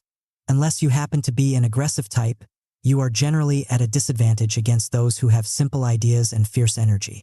It is best to fight them in an indirect manner, concealing your intentions and doing what you can behind the scenes, hidden from the public to create obstacles and sow confusion. Instead of reacting, you must give aggressors some space to go. Further with their attacks, getting them to expose themselves in the process and provide you plenty of juicy targets to hit. If you become too active and forceful in response, you look defensive. You are playing the fox to their lion. Remaining cool and calculating, doing whatever you can to make them more emotional and baiting them to fall apart through their own reckless energy. Passive aggressors. These types are masters at disguise. They present themselves as weak and helpless, or highly moral and righteous, or friendly and ingratiating. This makes them hard to pick out at first glance. They send all kinds of mixed signals, alternating between friendly, cool, and hostile, creating confusion and conflicting emotions. If you try to call them on their behavior, they use this confusion to make you feel guilty, as if you were the one who was the source of the problem. Once you are drawn into their dramas with your emotions engaged, it can be very difficult to detach yourself. The key is recognizing them in time to take appropriate action. When the Grand Duchess Catherine, future Empress of Russia, Catherine the Great, met her husband-to-be, Peter, she felt he was an innocent child at heart. He continued to play with toy soldiers and had a petulant, moody temperament.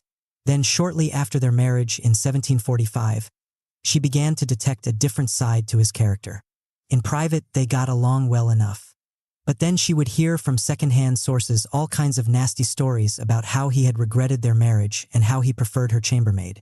What was she to believe, these stories or his geniality when they were together? After he became Tsar Peter III, he would graciously invite Catherine to visit him in the morning, but then he would ignore her. When the royal gardener stopped delivering her favorite fruits, she found out it was on his orders. Peter was doing everything he could to make her life miserable and humiliate her in subtle ways. Fortunately, Catherine figured out early on that he was a master manipulator. His childish exterior was clearly there to distract attention from his petty, vindictive core. His goal, she believed, was to bait her into doing something rash that would give him an excuse to isolate or get rid of her. She decided to bide her time, be as gracious as possible, and win over some key allies in the court and the military, many of whom had come to despise the Tsar. Finally, certain of her allies' support, she instigated a coup that would get rid of him once and for all. When it became clear that the military had sided with Catherine and that he was to be arrested, Peter started to beg and plead with her. He would change his ways and they would rule together. She did not reply. He sent another message saying he would abdicate, if only he could return peacefully to his own estate with his mistress. She refused to bargain. He was arrested and soon thereafter murdered by one of the coup intriguers, perhaps with the approval of the Empress. Catherine was a classic fearless type. She understood that with passive aggressors you must not get emotional and drawn into their endless intrigues. If you respond indirectly with a kind of passive aggression yourself, you play into their hands. They are better at this game than you are. Being underhanded and tricky only spurs on their insecurities and intensifies their vindictive nature. The only way to treat these types is to take bold, uncompromising action that either discourages further nonsense or sends them running away. They respond only to power and leverage. Having allies higher up the chain can serve as a means of blocking them. You are playing the lion to their fox, making them afraid of you. They see there will be real consequences if they continue their behavior in any form. To recognize such types, look for extremes in behavior that are not natural, too kind, too ingratiating, too moral. These are most likely disguises that are worn to deflect attention from their true nature. Better to be proactive and take precautionary measures the moment you feel they are trying to get into your life. Unjust situations. Sometime in the early 1850s, Abraham Lincoln came to the conclusion that the institution of slavery was the great stain on our democracy and had to be eliminated. But as he surveyed the political landscape, he became concerned. The politicians on the left were too noisy and righteous. In their fervor to promote abolition, they would polarize the country, and the slaveholders could easily exploit these political divisions to maintain their way of life for decades. Lincoln was the consummate realist. If your goal is to end an injustice, you have to aim for results, and that requires being strategic and even deceptive. To end slavery, he would be willing to do almost anything. He decided he was the politician best suited for this cause. His first step was to present a moderate front to the public in the 1860 campaign and after his election to the presidency. He gave the impression that his main goal was to maintain the Union and to gradually phase slavery out of existence through a policy of containment. When war became inevitable in 1861, he decided to lay a clever trap for the South, baiting them into an attack on Fort Sumter that would force him to declare war. This made it seem that the North was the victim of aggression. All of these maneuvers were designed to keep his support in the North relatively unified. To oppose him was to oppose his efforts to defeat the South and maintain the Union, the slavery issue slipping into the background. This unified front on his side made it almost impossible for the enemy to play political games. As the tide of the war turned in favor of the North, he gradually shifted to more radical positions, stated in the Emancipation Proclamation and his Gettysburg Address, knowing he had more leeway to reveal his real goals and act on them. Leading the North to victory in the war, he had even more room to continue his campaign. In sum, to defeat slavery, Lincoln was prepared to publicly manipulate opinion by concealing his intentions and to practice outright deceit in his political maneuverings. This required great fearlessness and patience on his part, as almost everyone misread his intentions and criticized him as an opportunist. Some still do. In facing an unjust situation, you have two options. You can loudly proclaim your intentions to defeat the people behind it, making yourself look good and noble in the process.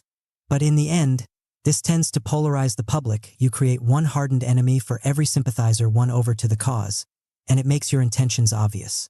If the enemy is crafty, this makes it almost impossible to defeat them. Or, if it is results you are after, you must learn instead to play the fox, letting go of your moral purity. You resist the pull to get emotional, and you craft strategic maneuvers designed to win public support. You shift your position to suit the circumstance, baiting the enemy into actions that will win you sympathy. You conceal your intentions. Think of it as war short of unnecessary violence. You are called to do whatever it takes to defeat the enemy. There is no nobility in losing if an injustice is allowed to prevail. Static situations. In any venture, people quickly create rules and conventions that must be followed. This is often necessary to instill some discipline and order. But most often these rules and conventions are arbitrary. They are based on something that was successful in the past but might have little relevance to the present. They are often instruments for those in power to maintain their grip and keep the group unified. If this goes on long enough, they become stultifying and crowd out any new ways for doing things. In such a situation, what is called for is the total destruction of these dead conventions, creating space for something new. In other words, you must be the complete lion, as bad as can be. This was how several important black jazz musicians, such as Charlie Parker, Thelonious Monk, and Dizzy Gillespie, responded to the musical conventions that had hardened in the early 1940s. From its more freewheeling earlier days, jazz had become co-opted by white performers and audiences. The sound that became popular, big band, swing, was more controlled and regimented. To make any money in the business, you had to play by the rules and perform these popular genres. But even those black musicians who followed the conventions were still paid considerably less than their white counterparts. The only way around this oppressive situation was to destroy it with a completely new sound, in this case with something that later became known as bebop. This new genre went against all the current conventions. The music was wild and improvisatory. As it became popular, it gave these musicians some space to perform on their own terms and some control over their careers. Now the static situation was broken and the field was left open to the great jazz innovations of the 1950s and 60s. In general, you must be less respectful of the rules that other people have established. They do not necessarily fit the times or your temperament. And there is great power to be had by being the one to initiate a new order. Impossible dynamics. Sometimes in life you find yourself in a negative situation that cannot be improved no matter what you do. You might find yourself working for people who are irrational. Their actions seem to serve no purpose apart from imposing their power and making you miserable. Everything you do is wrong. Or it could be a relationship in which you are constantly forced to rescue a person. This usually involves types who present themselves as weak victims in need of attention and assistance. They stir up a lot of drama around them. No matter what you do, the need to be rescued keeps recurring. You can recognize this dynamic by your emotional need to somehow solve the problem, mixed with your complete frustration in finding any kind of reasonable answer. In truth, the only viable solution is to terminate the relationship. No arguing, no bargaining, no compromising. You leave the job, there are always others. You leave the person who is tormenting you with as much finality as possible. Resist the temptation to feel any guilt. You need to create as much distance as possible, so they cannot inveigle these emotions into you. They must become dead to you so you can go on with your life. Reversal of perspective. The problem with confrontational moments and why we often seek to avoid them is that they churn up a lot of unpleasant emotions. We feel personally aggrieved that someone is trying to hurt or harm us. This makes us wonder about ourselves and feel insecure. Did we deserve this in some way? If we go through a few of these unpleasant moments, we become increasingly skittish. But this is really a problem of perception. In our own inner turmoil, we tend to exaggerate the negative intentions of our opponents. In general, we take conflicts far too personally. People have problems and traumas that they carry with them from their childhood on. Most often, when they do something to harm or block us, it really is not directed at us personally. It comes from some unfinished business from the past or deep insecurities. We happen to cross their path at the wrong moment. It is essential that you develop the reverse perspective. Life naturally involves conflicting interests. People have their own issues, their own agendas, and they collide with yours. Instead of taking this personally or concerning yourself with people's intentions, you must simply work to protect and advance yourself in this competitive game, this bloody arena. Focus your attention on their maneuvers and how to deflect them. When you have to resort to something that isn't conventionally moral, it is just another maneuver you are executing in the game, nothing to feel guilty about. You accept human nature and the idea that people will resort to aggression. This calm, detached perspective will make it that much easier to design the perfect strategy for blunting their aggression. With your emotions unscathed by these battles, you will grow accustomed to them and will even take some pleasure in fighting them well. In the ring, our opponents can gouge us with their nails or butt us with their heads and leave a bruise. But we don't denounce them for it or get upset with them or regard them from then on as violent types. We just keep an eye on them, not out of hatred or suspicion, just keeping a friendly distance. We need to do that in other areas. We need to excuse what our sparring partners do and just keep our distance, without suspicion or hatred. Marcus Aurelius, Chapter 6. Lead from the front, authority. In any group, the person on top consciously or unconsciously sets the tone. If leaders are fearful, hesitant to take any risks, or overly concerned for their ego and reputation, then this invariably filters its way through the entire group and makes effective action impossible. Complaining and haranguing people to work harder has a counterproductive effect. You must adopt the opposite style. Imbue your troops with the proper spirit through your actions, not words. They see you working harder than anyone, holding yourself to the highest standards, taking risks with confidence, and making tough decisions. This inspires and binds the group together. In these democratic times, you must practice what you preach. the hustler king. No man can properly command an army from the rear. He must be at the front, at the very head of the army. He must be seen there, and the effect of his mind and personal energy must be felt by every officer and man present with it. General William T. Sherman. By the spring of 1991, young Curtis Jackson had proved himself to be one of the savviest hustlers in the neighborhood. His pool of repeat customers had increased to a point where he had to hire his own crew to keep up with their demand. But as he knew, nothing good ever lasts too long in the hood. Just as Curtis was making plans to expand his business, an older hustler named Wayne began to make threatening gestures towards him. Wayne had recently returned to the streets from prison. He was determined to make as much money as fast as possible and then dominate the local drug trade. Curtis, it seemed, was his main rival. He tried to intimidate the younger hustler, warning him that he better curtail his operations or pay a price. Curtis ignored him. Then Wayne decided to up the ante. He sent out word on the street that he was going to have Curtis killed. Curtis had seen this happen before, and he knew what would happen next. Wayne would never do the job himself. He could not risk a return to prison. Instead, he was banking on the fact that some young kid would hear of his desire to kill Curtis and, eager to gain some street credibility, would take it upon himself to do the dirty work. Sure enough, a few days after hearing of Wayne's intentions, Curtis noticed a young kid named Nitty trailing him on the streets. He felt certain that Nitty was the one planning to do the hit, and it would happen soon. This was the depressing dynamic of hustling in the hood. The more success a hustler had, the more he attracted the wrong kind of attention.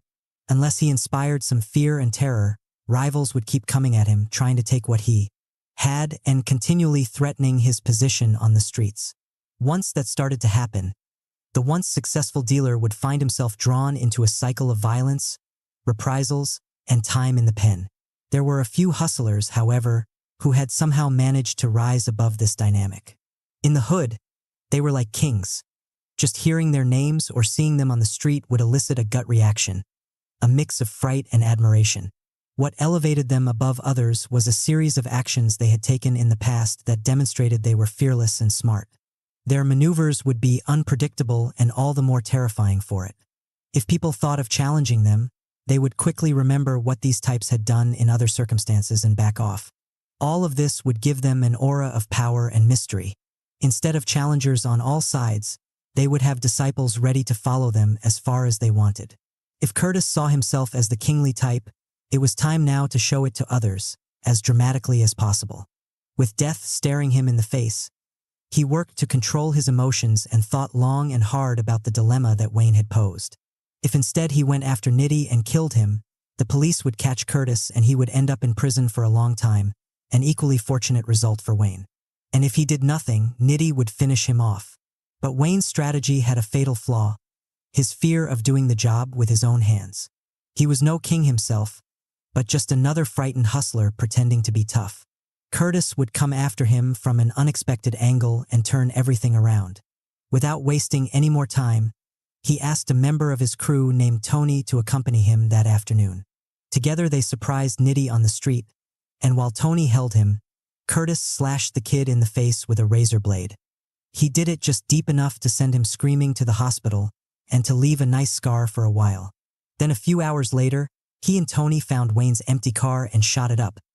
An ambiguous message that meant either they hoped he was inside, or they were taunting him to come out and attack them in the open.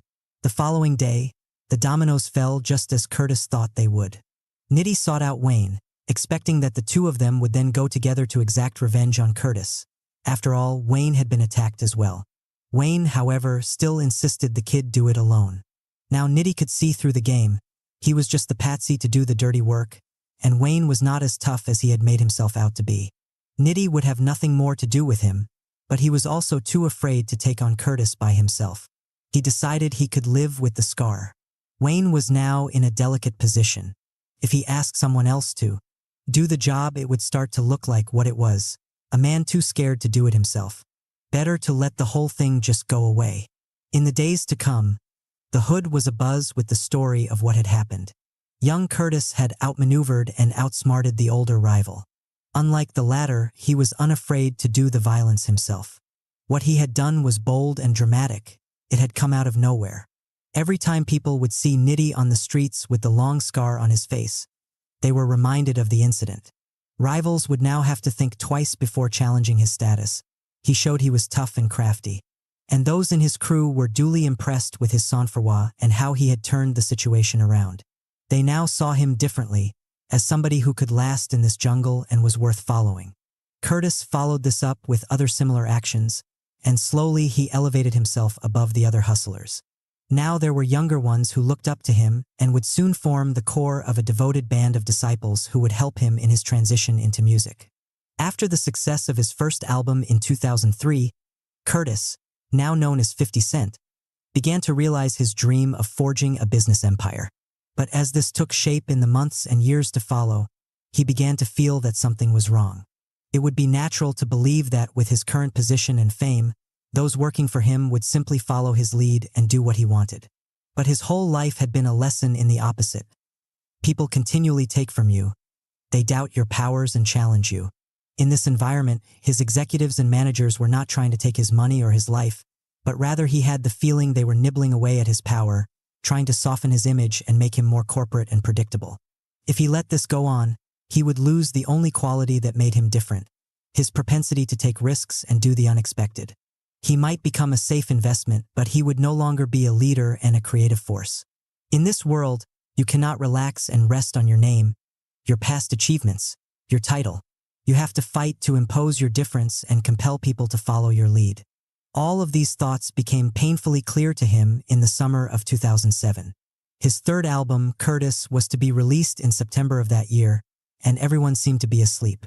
The record label, Interscope, was acting as if the album would sell itself. His management team had put together a marketing campaign that he felt was too tame, passive, and corporate. They were trying to control too much. Then one August afternoon, an employee at G-Unit Records, 50's own label within Interscope, told him that a video from the upcoming album somehow just got leaked to the internet. If it spread, it would mess up the carefully orchestrated rollout of songs that had been planned for that month. 50 was the first to hear of this, and after contemplating what to do next, he decided it was finally time to shake up the dynamic, do the unpredictable, and play the part of the hustler king. He called into his office his radio and internet team at G-Unit. Instead of working to contain the viral spread of the video, the usual response to such a problem and what management would advocate, he ordered them to surreptitiously leak it to other sites and let it spread like wildfire. On top of this move, they created the following story to tell journalists for public consumption. When 50 heard of the leak, he flew into a wild rage. He threw his phone at the window with such force he cracked it. He tore the plasma TV off the wall and smashed it into pieces. He left the building in a fit, and the last thing they heard him yelling was that he was shutting it all down and going on vacation. That evening, on 50's orders, they had the maintenance man for the building take pictures of the damage, all faked for this purpose, and then leaked the photos to the internet. They were to keep all of this a secret. Not even management was to know that this drama was completely manufactured. In the days to come, 50 watched with satisfaction as this story spread everywhere. Interscope was awakened from its slumber. Management was sent the message that he was now in command. If he refused to do any more publicity, as he had threatened, their whole campaign was doomed. They had to follow his lead here and let him set the tone for the publicity, which meant something more aggressive and fluid. Among 50's executives and employees, word spread quickly of what had supposedly happened. His reputation for being unpredictable and violent brought to life. When they now saw him in the offices, they felt a twinge of fear. Better to pay attention to what he wanted than risk witnessing his anger. And for the public, this was just the kind of story they expected from the thug rapper. Compelled their attention. They could laugh at his out-of-control antics, not realizing that it was 50, directing the drama, who would have the last laugh. The fearless approach. When I reached the top in business, I adjusted to my new position. I became bolder and crazier than before, and I listened even less to people who tried to slow me down. 50 Cent. Throughout history, we have witnessed the following pattern. Certain people stand out from the crowd because of some special skill or talent that they have. Perhaps they are masters at the political game, knowing how to charm and win the proper allies. Or maybe they have superior technical knowledge in their field. Or maybe they are the ones who initiate some bold venture that has success. In any event, these types suddenly find themselves in leadership positions, something for which their past experience and education has not prepared them. Now they are alone and on the top, their every decision and action scrutinized by the group and the public. The pressures can be intense.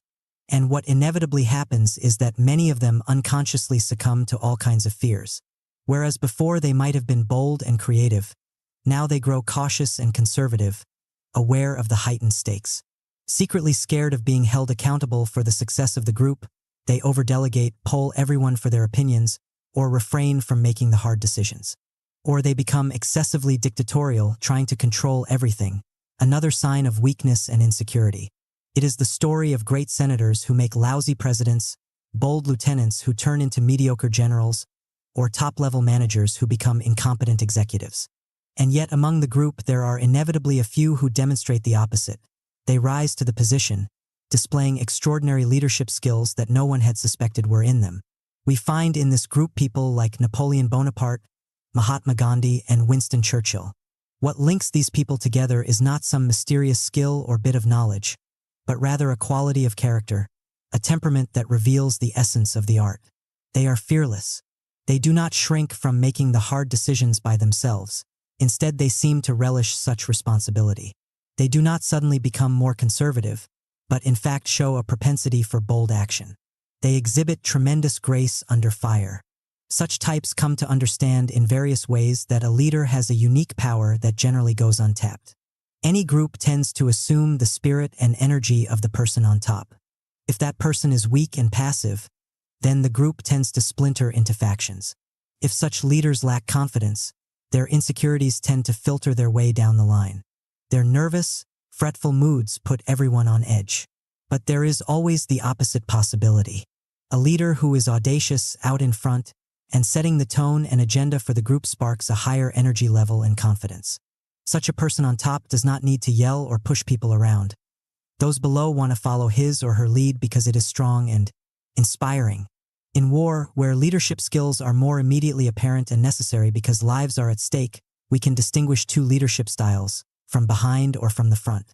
The former type of general likes to stay in his tent or headquarters and bark out orders, feeling that having such distance makes it easier to command. This style can also mean involving lieutenants and other generals in important decisions, choosing to lead by committee. In both cases, the commander is trying to hide himself from scrutiny, accountability, and danger. The greatest generals in history, however, are invariably those who lead from the front and by themselves. They can be seen by the troops at the head of the army, exposing themselves to the same fate as any foot soldier. The Duke of Wellington said that the mere appearance of Napoleon Bonaparte at the head of his army translated into the equivalent of an additional 40,000 men. A kind of electrical charge passes through the troops. He is sharing in their sacrifices, leading by example. It has almost religious connotations. We notice the same two styles in business and politics as well. The executives who lead from behind will always try to disguise it as a virtue. The need for secrecy, or their desire to be more fair and democratic. But it really stems from fear, and it invariably leads to a lack of respect from those below. The opposite style, leading from the front and by example, has the same power in the office as it does on the battlefield. Leaders who work harder than anyone else, who practice what they preach, who are not afraid to be accountable for tough decisions or to take risks, will find they have created a well of respect that will pay great dividends down the road. They can ask for sacrifices, punish troublemakers, and make occasional mistakes all without facing the usual grumbling and doubts. They don't have to yell, complain, and force their men and women to follow. People do so willingly. In urban environments such as Southside Queens, respect is an extremely important issue. In other places, your background, education, or resume might lend you some authority and credibility, but not in the hood. There, everyone starts from zero. To gain respect from your peers, you must repeatedly prove yourself. People are constantly prone to doubting your abilities and your power.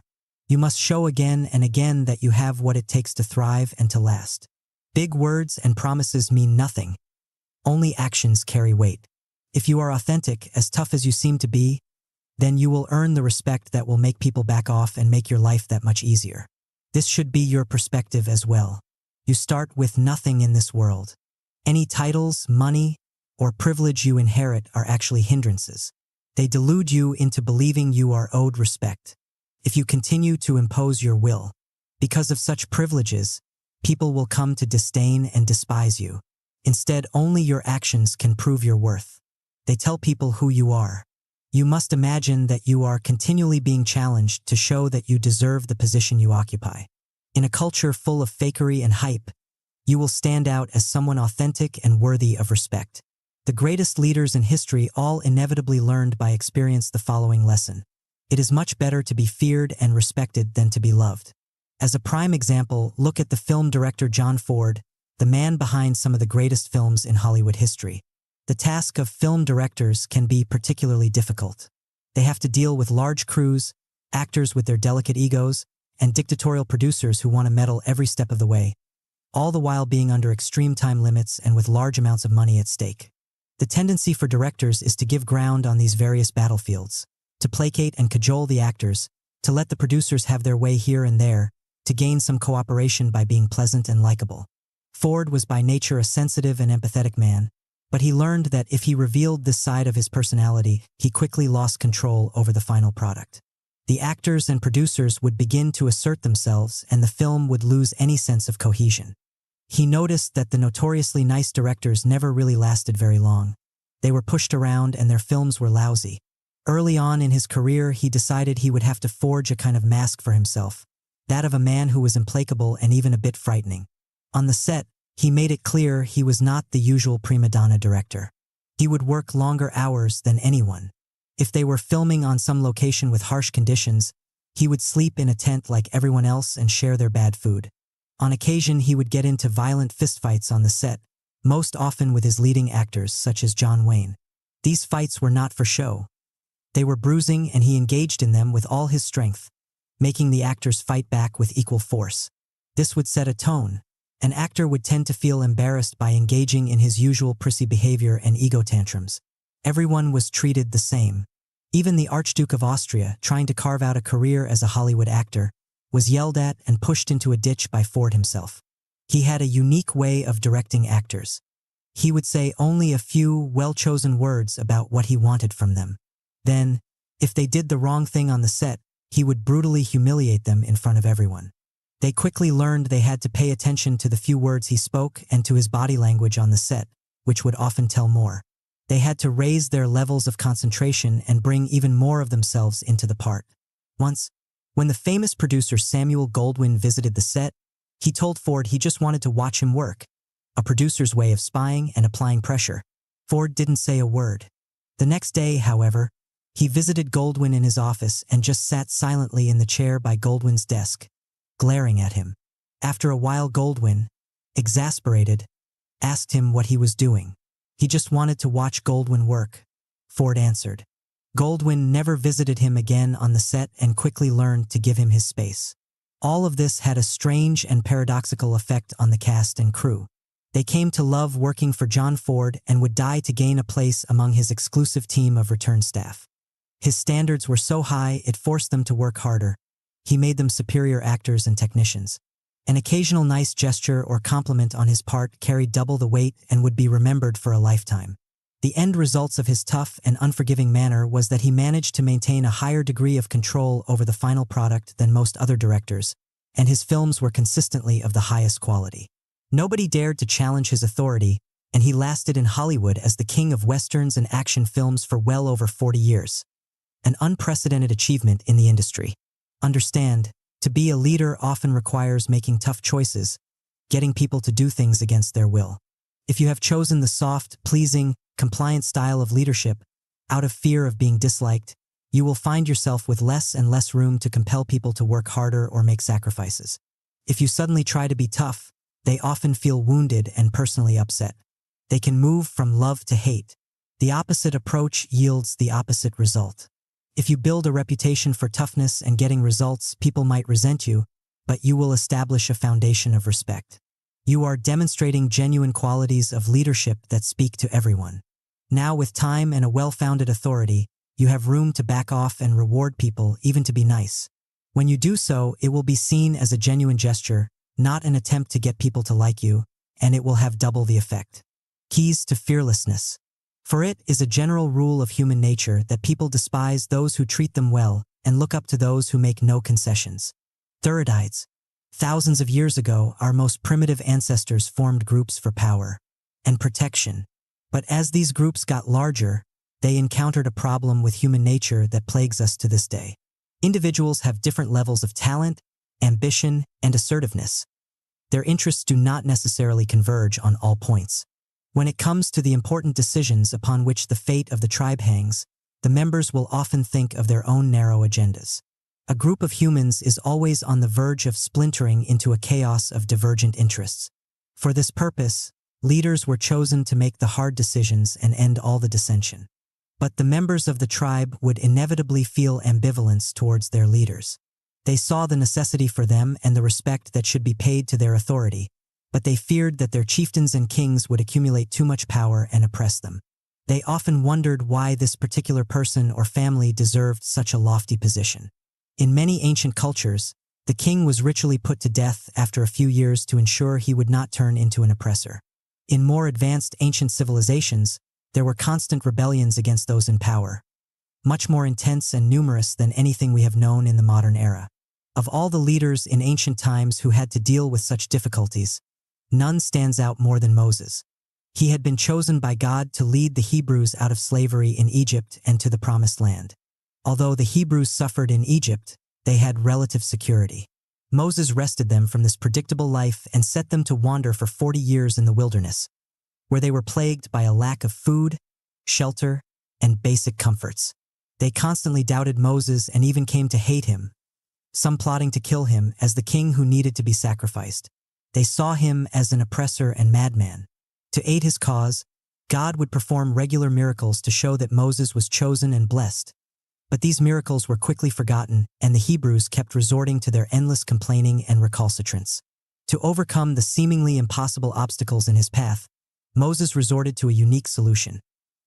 He united the 12 constantly divided tribes around a single, simple cause, one God to worship, and the attainable goal of reaching the Promised Land. He was not there for power or glory but merely to lead them to this much-desired goal.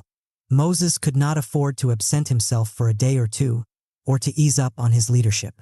The tribes were continually prone to doubt him and forget the larger picture, the reason for their suffering. The Hebrew word for lead means to be out in front, to drive. He had to be out there constantly in the vanguard, unifying them around his vision of the Promised Land. This meant being ruthless with internal dissenters, putting whole families to death that stood in the way of the larger cause. In essence, Moses learned to play a role for the Hebrews, the man who is possessed of a vision from God, indomitable in spirit, and acting for the greater good. A normal tribe member would have to ask him or herself if this promised land was not something that existed merely in Moses's mind. But the force of his conviction and the determination to lead people to the promised land made it hard to doubt him. He had to play this role to the hilt to convince them his top position was legitimate and sanctioned by God. His ability to lead such a fractious group for some 40 years has to be considered the greatest masterpiece of leadership in history. We moderns believe we have moved far beyond our primitive tribal origins. After all, we live in a secular, rational world. A leader today needs to possess certain technical and managerial skills. But 3,000 years of civilization have not altered human nature, and in fact the endless difficulties that plagued such leaders as Moses have become only more acute. Whereas before we humans might think first of the tribe, we now think primarily of ourselves, our careers, and our narrow interests. Office politics is the extreme endpoint of this trend. We are now more distracted than ever, with thousands of bits of information competing for our attention in the course of a day. This makes us less patient and capable of seeing the larger picture. If we were being led out of slavery, we would not be able to focus on the promised land for more than a few minutes. We are much more skeptical when it comes to those in authority. We still feel the ancient ambivalence towards rulers. Instead of sacrificing them, we feed them to the press and secretly gloat in their downfall. To be a leader now means overcoming these aspects of human nature while still seeming to be fair and decent, an almost impossible task.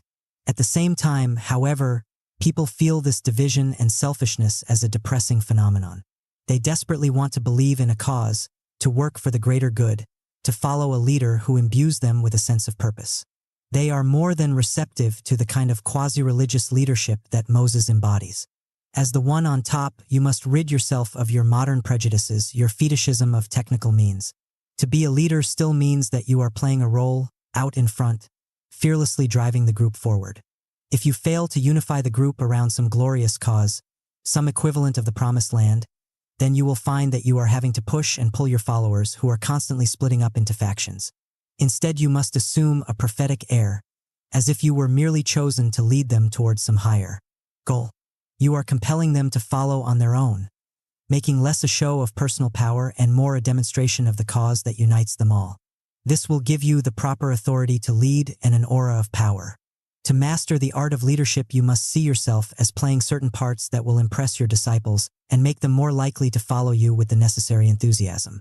The following are the 4 main roles you must learn to perform. The visionary. By the beginning of the 20th century, Thomas Alva Edison was seen as America's preeminent inventor and scientist. His research labs were the source of some of the most important technological breakthroughs of the time. But the truth is that Edison himself had only a few months of formal education and was not really a scientist at all. Instead, he was a mix of visionary, strategist, and shrewd businessman. His method was simple. He scoured the globe, looking at all of the latest advances in science and technology. With his understanding of business and the latest social trends, he thought long and hard about how some of these advances could be translated into products with great commercial appeal that could transform how people lived, electricity lighting up cities, improved telephones altering the course of commerce, motion pictures entertaining the masses. He would then hire the best minds in these fields to bring to life his ideas. Every product that came through his lab was inevitably stamped with Edison's particular vision and sense of marketing. Understand, a group of any size must have goals and long-term objectives to function properly. But human nature serves as a great impediment to this. We are naturally consumed by immediate battles and problems. We find it very difficult, if not unnatural, to focus with any depth on the future. Thinking ahead requires a particular thought process that comes with practice. It means seeing something practical and achievable several years down the road and mapping out how this goal can be achieved. It means thinking in branches, coming up with several paths to get there, depending on circumstances. It means being emotionally attached to this idea, so that when 1,000 distractions and interruptions seem to push you off course, you have the strength and purpose to keep at it. Without one person on top who charts the way to this larger goal, the group will wander here and there, grasping at schemes for quick money, or be moved by the narrow political aspirations of one member or another.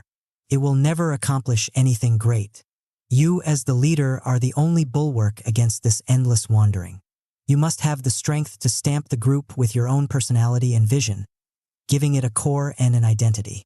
If you lose sight of the larger picture, then only bad things will ensue. You must play this visionary role with some dramatic flair, like Edison, who was a consummate performer and promoter. He would give dazzling presentations of his ideas and stage events to get on the front page of newspapers. Like Moses describing the promised land, he could paint an alluring picture of the future that his inventions would help create. This drew in money from investors and inspired his researchers to work even harder. Your own level of excitement and self-belief will convince people that you know where you are going and should be followed. The unifier. When Louis XIV began ruling France in 1661, he inherited an almost impossible situation. The feudal dukes and lords of France maintained tight control over their various realms. Recent ministers, such as the Duc de Richelieu and Cardinal Mazarin, had made most of the important decisions that lay outside the control of the lords. The king had been mostly a figurehead, presiding over a deeply fractured country whose power in Europe had been on the decline for quite some time. Louis was determined to reverse all of this, and his method was powerful and dramatic. At first he kept his intentions to himself, and then suddenly he announced to one and all that he would not appoint a minister to run the country. From now on, that would be his task. Next, he ordered the aristocracy to take up residence in the Palace of Versailles that he had recently constructed. The closer they lived to him in the palace, the more influence they would have. If they remained in their duchies to conspire against him, they would find themselves isolated from the new center of power he had created. His most brilliant maneuver, however, was the most subtle one of all. He created a cause for the French people to believe in the greatness and glory of France itself, which had as its mission to be the center of civilization and refinement, the model for all of Europe. For this purpose, he led the country into various wars to extend France's political might. He became the preeminent patron of the arts, making France the cultural envy of Europe. He created impressive spectacles to delight and distract the public from his power moves. The nobility were not fighting for Louis but for the greatness of the nation. In this way, he transformed a deeply divided, almost chaotic country into the supreme power of Europe. Understand, the natural dynamic of any group is to splinter into factions. People want to protect and promote their narrow interests, so they form political alliances from within. If you force them to unite under your leadership, stamping out their factions, you may take control, but it will come with great resentment. They will naturally suspect you are increasing your power at their expense. If you do nothing, you will find yourself surrounded by lords and dukes who will make your job impossible. A group needs a centripetal force to give it unity and cohesion, but it is not enough to have that be you and the force of your personality. Instead, it should be a cause that you fearlessly embody. This could be political, ethical, or progressive. You are working to improve the lives of people in your community, for instance. This cause elevates your group above others. It has a quasi-religious aura to it, a kind of cult feeling. Now, to fight or doubt you from within is to stand against this cause and seem selfish. The group, infused with this belief system, will tend to police itself and root out troublemakers. To play this role effectively, you must be a living example of this cause, much as Louis exemplified the civilizing power of France in his own carefully crafted behavior. The role model. You cannot control a large group on your own. You will turn into a micromanager or dictator, making yourself exhausted and hated. You need to develop a team of lieutenants who are infused with your ideas, your spirit, and your values. Once you have such a team, you can give them latitude to operate on their own, learning for themselves and bringing their own creativity to the cause. This is the system that Napoleon Bonaparte initiated and has since been imitated by the greatest generals of the modern era. He would give his field marshals a clear sense of the goals for a particular campaign or battle, what has become known as the mission statement. They were then empowered to reach those goals on their own, in their own way. All that mattered were the results. The idea behind it is that those who are fighting on the ground often have a better sense of what needs to be done in the here and now. They have more information at their fingertips than the leader. With a degree of trust in their decisions, they can operate fast and feel more engaged in the execution of the war. This revolutionary system allowed Napoleon's army to move with greater speed and to cultivate a team of highly experienced and brilliant field marshals. And it took great courage on his part to trust in them and not try to control everything on the battlefield. Operating with a mission statement is an effective way of softening your image and disguising the extent of your power. You are seen as more than just a leader. You are a role model, instructing, energizing, and inspiring your lieutenants. In crafting this team, look for people who share your values and are open to learning. Do not be seduced by a glittering resume. You want them near you to absorb your spirit and ways of doing things. Once you feel they have the proper training, you must not be afraid to let go of the reins and give them more independence. In the end, this will save you much energy and allow you to continue focusing on the greater strategic picture. The bold knight. Every group has a kind of collective energy, and on its own this will tend towards inertia. This comes from people's powerful desires to keep things comfortable, easy, and familiar. Over time, in any group, conventions and protocol will assume greater importance and govern people's behavior. The larger the group, the more conservative it will tend to become, and the greater this force of inertia. The paradox is that this defensive, passive posture has a depressing effect on morale, much like sitting in one place for too long will lower your spirits. More than likely you rose to the top by virtue of your boldness and desperate desire to get ahead. You took risks that made you rise to the occasion with all of your energy and creativity, and this fearless spirit attracted positive attention. The group inertia will naturally tend to tamp all of that down and neutralize the source of your power. Since you are the leader, you are the one who can alter this and set a pace that is more alive and active. You remain the bold and enterprising knight. You force yourself to initiate new projects and domains to conquer. You take proactive measures against possible dangers on the horizon. You seize the initiative against your rivals. You keep your group marching and on the offensive. This will excite them and give them a feeling of movement. You are not taking unnecessary risks, but simply adding a dash of aggression to your normally stayed group. They become used to seeing you out in front and grow addicted to the excitement you bring with each new campaign. Reversal of perspective. We live in times of great mistrust of any form of authority. Some of this springs from envy of those who have power and have achieved something. Some of it comes from experiences with people who abuse their position of power to get their way. In any event, such distrust makes it harder and harder to be a strong and effective leader. Under the sway of this leveling force, you yourself might be tempted to act with less authority, to be more like everyone else, or to make yourself likable. This will only make your job that much harder. Instead, it is better that you see the whole concept of authority in a different light. The word authority comes from the Latin root autor, meaning authore, person who creates something new. This could be a work of art, a new way of operating in the world, or new values. The health of any society depends on those who infuse it with such innovations. These works or actions by individuals give them credibility and authority to do more. The great Roman general Scipio Africanus the Elder invented a whole new style of warfare in the campaign against Hannibal that was tremendously successful. This gave him the authority to lead the campaign itself and later to launch a political career. For the Romans, if you simply acted as if your position entitled you to certain powers, you lost your authority. You were no longer an author, a contributor, but a passive consumer of power.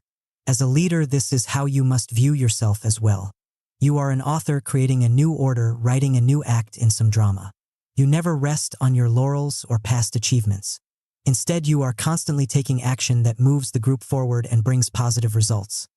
That record speaks for itself. Despite the spirit of the times, people have a secret yearning to be guided by a firm hand, by someone who knows where they are going. It is distressful to always feel distracted and wandering. The members of your group will give you the respect and authority you require if you earn it as an author and creator. In the end, if people mistrust and resist your authority, you really have only yourself to blame. A distinguished commander without boldness is unthinkable. No man who is not bold can play such a role, and therefore we consider this quality the first prerequisite of the great military leader. How much of this quality remains by the time he reaches senior rank, after training and experience have affected and modified it, is another question. The greater the extent to which it is retained, the greater the range of his genius. Karl von Clausewitz. Chapter 7. Know your environment from the inside-out connection. Most people think first of what they want to express or make, then find the audience for their idea. You must work the opposite angle, thinking first of the public.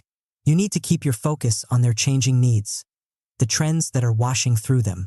Beginning with their demand, you create the appropriate supply. Do not be afraid of people's criticisms. Without such feedback, your work will be too personal and delusional. You must maintain as close a relationship to your environment as possible, getting an inside feel for what is happening around you. Never lose touch with your base. Hood economics. I knew that the ghetto people knew that I never left the ghetto in spirit, and I never left it physically any more than I had to. I had a ghetto instinct. For instance, I could feel if tension was beyond normal in a ghetto audience, and I could speak and understand the ghetto's language. Malcolm X. Starting out as a drug dealer at the age of 12, Curtis Jackson faced an unfamiliar world that contained all kinds of dangers. The business side of hustling was relatively easy to figure out.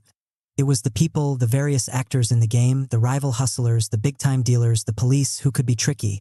But strangest and most impenetrable of all was the world of the drug users themselves, the clientele upon which his business depended.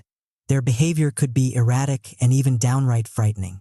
With rival hustlers and the police, Curtis could get inside their way of thinking because they all operated with a degree of rationality.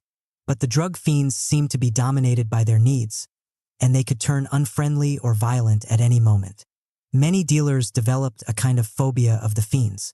They saw in them the weaknesses and dependence that could befall anyone who succumbed to addiction. The hustler relies on his razor-sharp mind. To even flirt with drug use could destroy such power and lead him down the slippery slope towards dependence. If he was around the fiends too much, he could become a user himself. Curtis understood this and kept his distance from them, but this aspect of hustling bothered him. On one particular occasion, the fiends were suddenly avoiding him and he could not figure out why. All he knew was that he could not sell a batch of drugs that he had on consignment. Under such an arrangement, a higher-up source or connect had given him the drugs for free. Once he sold the entire lot, he would return a specified amount of the earnings to the connect and keep the rest as profit. But in this instance, it looked like he would not make nearly enough to pay back the connect. That could prove damaging to his reputation and lead to all kinds of trouble. He might have to steal to get the money. Feeling somewhat desperate, he went into full hustling mode, working night and day, offering all kinds of discounts, whatever it took to unload the drugs. He managed to make back just enough, but it was a close call. Perhaps the quality of the batch he was selling was inferior, but how could he tell beforehand, and how could he prevent this from happening again and again? One day he sought the advice of a man named Dre, an older hustler who had lasted an unusually long time dealing drugs on the streets. He was considered a sharp businessman. In prison, he had studied economics on his own, and he seemed to have an especially good rapport with the fiends. Dre explained to Curtis that in his experience there are two kinds of hustlers in this world. The outside types never bother to learn anything about their customers. It's just about money and numbers. They have no concept of psychology or the nuances of people's needs and demands. They're afraid of getting too close to the customer that might force them to reassess their ideas and methods. The superior hustler moves to the inside. He's not afraid of the fiends. He wants to find out what's going on in their heads. Drug users are no different from anyone else. They have phobias and bouts of boredom and a whole inner life. Because you remain on the outside, he told Curtis, you don't see any of this and your hustling is purely mechanical and dead. To raise your game, he explained, you have to first put into practice one of the oldest hustling tricks in the book, the tester. What this means is the following. Whenever you get a batch of drugs, you separate a portion of it to give out for free to certain fiends. They tell you right there on the spot whether the stuff is good or bad. If their feedback is positive, they will spread the word through their own networks, and such reports are so much more credible coming from a fellow user than reports from a hustler hyping his own stuff. If the feedback is negative, you will have to adjust and find some way to cut it to offer illusions, apparent 2-for-1 deals with the capsule simply loaded with dust, whatever it takes to unload it. But you must always operate with feedback on the quality of your product. Otherwise, you will not survive on these streets. Once you have the system in place, you use it to cultivate relationships with your most reliable fiends. They supply you with valuable information about any kind of change in tastes that are happening. Talking to them, you get all kinds of ideas for marketing schemes and new angles for hustling.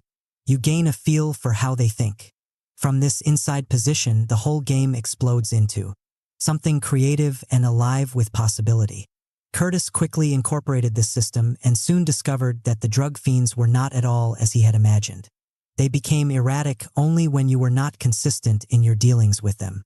They valued convenience and fast transactions, wanted something new every now and then, and loved the thought of any kind of deal. With this growing body of knowledge, he could play to their needs and manipulate their demand. He discovered something else. Spending much of their time on the streets, they were a great source of information about what was going on with the police or the weaknesses of rival hustlers. Knowing so much about the neighborhood gave him a feeling of great power. Later, he would translate this same strategy to music and his mixtape campaign on the streets of New York. Maintaining a close connection to the tastes of his fans, he would alter his music to their responses and create the kind of sound that had a visceral appeal, something they had never heard before. After the remarkable success of his first 2 commercial albums, Curtis, now known as 50 Cent, stood on top of the music world, but his sense of connection, so vital on the streets, was fading in this new environment he now inhabited. He was surrounded by flatterers who wanted to be in his entourage, and managers and industry people who saw in him only dollar signs. His main interactions were with people in the corporate world or other stars. He could no longer hang out on the streets or get first-hand looks at the trends that were just starting up. All of this meant that he was flying blind with his music, not really sure if it would connect anymore with his audience. They were the source of his energy and spirit, but the distance separating them was growing. Other stars seemed to not mind this. In fact, they enjoyed living in this kind of celebrity bubble. They were afraid of coming back down to earth. 50 felt the opposite, but there seemed to be no way out. Then, in early 2007, he decided to start up his own website. He thought of it as a way to market his music and merchandise directly to the public, without the screen of his record label, which was proving quite inept in adapting to the internet age. Soon this website transformed itself into a social networking site like Facebook for his fans, and the more he delved into it, the more he began to sense that this represented much more than a marketing gimmick. It was perhaps the ultimate tool for reconnecting with his audience. First, he decided to experiment. As he prepared to launch a G-Unit record in the summer of 2008, he leaked one of the songs onto the website on a Friday night. Then the next day he refreshed the comments page every few minutes and tracked the members' responses to it. After several hundred comments, it was clear that the verdict was negative. The song was too soft, they judged. They wanted and expected something harder from a G-Unit record. Taking their criticisms to heart, he shelved the song and soon released another, creating the hard sound they had demanded. This time, the response was overwhelmingly positive. This called for more experiments.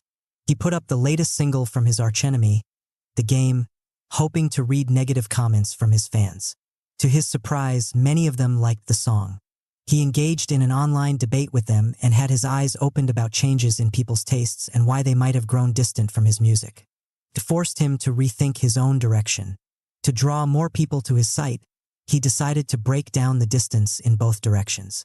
He posted blogs on personal subjects and then responded to his fans' comments. They could feel they had complete access to him. Using the latest advances in phone technology, he took this further, having his team film him on their cell phones wherever he went. These images were then streamed live on the website. This generated intense traffic and online chatter. Fans would never know when such moments could happen, so they were forced to check in at regular intervals to try to catch these spontaneous moments, sometimes riveting in their banality, other times made dramatic by 50s flair for confrontation. Membership grew by leaps and bounds. As it evolved, the website came to strangely resemble the world of hustling that he had created for himself on the streets of Southside Queens. He could produce testers, trial songs, for his fans, who were like drug fiends, constantly hungry for new product from 50, and he could get instant feedback on their quality. He could develop a feel for what they were looking for and how he could manipulate their demand. He had moved from the outside to the inside, and the hustling game came alive once more, this time on a global scale. The fearless approach. The public is never wrong. When people don't respond to what you do, they're telling you something loud and clear. You're just not listening. 50 Cent. All living creatures depend for their survival on their relationship to their environment. If they are particularly sensitive to any kind of change, a danger or an opportunity, they have greater power to dominate their surroundings. It is not simply that the hawk can see farther than any other creature, but that it can see great detail, picking out the slightest alteration in the landscape. Its eyes give it tremendous sensitivity and supreme hunting prowess. We live in an environment that is mostly human. It consists of the people that we interact with day in and day out. These humans come from many varied backgrounds and cultures. They are individuals with their own unique experiences. To know people well, their differences, their nuances, their emotional life, would give us a great sense of connection and power. We would know how to reach them, communicate more effectively, and influence their actions. But so often we remain on the outside and lack this power. To connect to the environment in this way would mean having to move outside ourselves, train our eyes on people, but so often we prefer to live in our heads, amid our own thoughts and dreams. We strive to make everything in the world familiar and simple. We grow insensitive to people's differences, to the details that make them individuals. At the root of this turning inward and disconnect is a great fear, one of the most primal known to man, and perhaps the least understood. In the beginning, our primitive ancestors formed groups for protection. To create a sense of cohesion, they established all kinds of codes of behavior, taboos, and shared rituals. They also created myths in which their tribe was considered to be the favorite of the gods, chosen for some great purpose. To be a member of the tribe was to be cleansed by rituals and to be favored by the gods. Those who belonged to other groups had unfamiliar rituals and belief systems, their own gods and origin myths. They were not clean. They represented the other, something dark, threatening, and a challenge to the tribe's sense of superiority. This was part of our psychological makeup for thousands upon thousands of years. It transformed itself into a great fear of other cultures and ways of thinking. For Christians, this meant all heathens.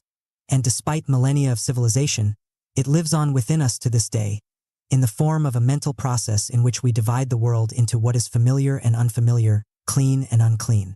We develop certain ideas and values, We socialize with those who share those values, who form part of our inner circle, our clique. We form factions of rigid beliefs on the right, on the left, for this or for that. We live in our heads with the same thoughts and ideas over and over, cocooned from the outside world. When we are confronted with people or individuals who have different values and belief systems, we feel threatened. Our first move is not to understand them but to demonize them, that shadowy other. Alternatively, we may choose to look at them through the prism of our own values and assume they share them. We mentally convert the other into something familiar. They may come from a completely different culture, but after all, they must want the same things we do. This is a failure of our minds to move outward and understand, to be sensitive to nuance. Everything must be white or black, clean or unclean. Understand, the opposite approach is the way to power in this world. It begins with a fundamental fearlessness. You do not feel afraid or affronted by people who have different ways of thinking or acting. You do not feel superior to those on the outside. In fact, you are excited by such diversity. Your first move is to open up your spirit to these differences, to understand what makes the other tick, to gain a feel for people's inner lives, how they see the world. In this way, you continually expose yourself to wider and wider circles of people, building connections to these various networks. The source of your power is your sensitivity and closeness to this social environment. You can detect trends and changes in people's tastes well before anyone else. In the hood, conditions are more crowded than elsewhere. People with all kinds of different psychologies are constantly in your face. Any power you have depends on your ability to know everything that is going on around you, to be sensitive to changes, aware of the power structures that are imposed from without and within. There is no time or room to escape to some inner dreamland. You have a sense of urgency to stay connected to the environment and the people around you. Your life depends on it. We now live in similar conditions. All kinds of people of divergent cultures and psychologies are thrown together. But because we live in a society of more apparent abundance and ease, we lack that sense of urgency to connect to other people. This is dangerous. In such a melting pot as the modern world, with people's tastes changing at a faster pace than ever before, our success depends on our ability to move outside ourselves and connect to other social networks. At all costs, you need to continually force yourself outward. You must reach a point where any sense of losing this connection to your environment translates into a feeling of vulnerability and peril. In the end, this primal fear of ours translates into a mental infirmity, the closing of the mind to any ideas that are new and unfamiliar. The fearless types in history learn to develop the opposite. An open spirit, a mind that is constantly learning from experience. Look at the example of the great British primatologist Jane Goodall, whose field research revolutionized our ideas on chimpanzees and primates. Prior to Goodall's work, scientists had established certain accepted ideas on how to do research on animals such as chimpanzees. They were mostly to be studied in cages under very controlled circumstances. On occasion, primatologists would research them in the wild. They would come up with various tricks to lure the chimpanzees closer to them, while remaining hidden behind some kind of protective screen. They would conduct experiments by manipulating the animals and noting their responses. The goal was to come up with general truths about chimpanzee behavior. Only by keeping their distance from the animals could the scientists study them. Goodall did not have any formal training in the sciences when she arrived in 1960 in what is now known as Tanzania to study chimpanzees in the wild. Operating totally on her own, she devised a radically different means of research. The chimps lived in the remotest parts of the country and were notoriously shy. She tracked them from a distance, patiently working to gain their trust. She dressed inconspicuously and was careful to not look them in the eye. When she noticed they were uncomfortable with her being in the area, she moved away or acted like a baboon that was merely there digging for insects. Slowly, over the course of several months, she was able to move closer and closer. Now she could begin to identify individual chimps that she kept seeing. She gave them names, something scientists had never done before. They had always been designated by numbers. With these names, she could begin to detect subtle nuances in their individual behavior. They had different personalities, like humans. After nearly a year of this patient seduction, the chimps began to relax in her presence and allow her to interact with them, something no one had ever achieved before in the history of studying primates in the wild. This took a tremendous degree of courage, as chimpanzees were considered the most volatile of the primates, more dangerous and violent than gorillas. As she interacted with them more and more, she noticed a change in herself as well. I think my mind works like a chimp's, subconsciously, she wrote a friend. She felt this because she had developed an uncanny ability to find them in the forest. Now, gaining access to them, she took note of several phenomena that belied the accepted data on chimpanzee behavior. Scientists had cataloged the animals as vegetarians. She observed them hunting and eating monkeys. Only humans were considered capable of making and using tools. She saw them crafting elaborate instruments to catch insects for food. She saw them engage in bizarre dance rituals during a rainstorm. She later observed a horrific war that went on for 4 years between rival packs. She cataloged some rather strange Machiavellian behavior among the males who fought for supremacy. All in all, she revealed a degree of variety in their emotional and intellectual lives that altered the concept not only of chimpanzees but also of all primates and mammals. This has great application beyond the realms of science. Normally, when you study something, you begin with certain preconceived notions about the subject. Because scientists had come to believe that chimpanzees had a limited range of behavior, that is all that they saw, missing the much more complex reality. Your mind begins the process in a closed state, not really sensitive to difference and nuance. You are afraid of having your assumptions challenged. Instead, like Goodall, you must let go of this need to control and narrow your field of vision. When you study an individual or a group, your goal is to get inside their minds, their experiences, their way of looking at things. To do this, you must interact with them on a more equal plane. With this open and fearless spirit, you will discover things no one had suspected before. You will have a much deeper appreciation for the targets of your actions or the public you are trying to reach. And with such understanding will come the power to move them. Keys to fearlessness. Few people have the wisdom to prefer the criticism that would do them good to the praise that deceives them. François de la Rochefoucauld. In the work that we produce for business or for culture, there is always a telling moment, when it leaves our hands and reaches the public for which it was intended. In that instant, it ceases to be something that was in our heads. It becomes an object that is judged by others. Sometimes this object connects with people in a profound way. It strikes an emotional chord, resonates, and has warmth. It meets a need. Other times it leaves people surprisingly cold. In our minds, we had imagined it having a much different effect. This process can seem rather mysterious. Some people seem to have a knack for creating things that resonate with an audience. They are great artists, politicians with the popular touch, or business people who are endlessly inventive. Sometimes we ourselves produce something that works, but we fail to understand why, and lacking this knowledge, we cannot reproduce our success. There is an aspect to this phenomenon, however, that is explicable. Anything we create or produce is for a public large or small, depending on what we do.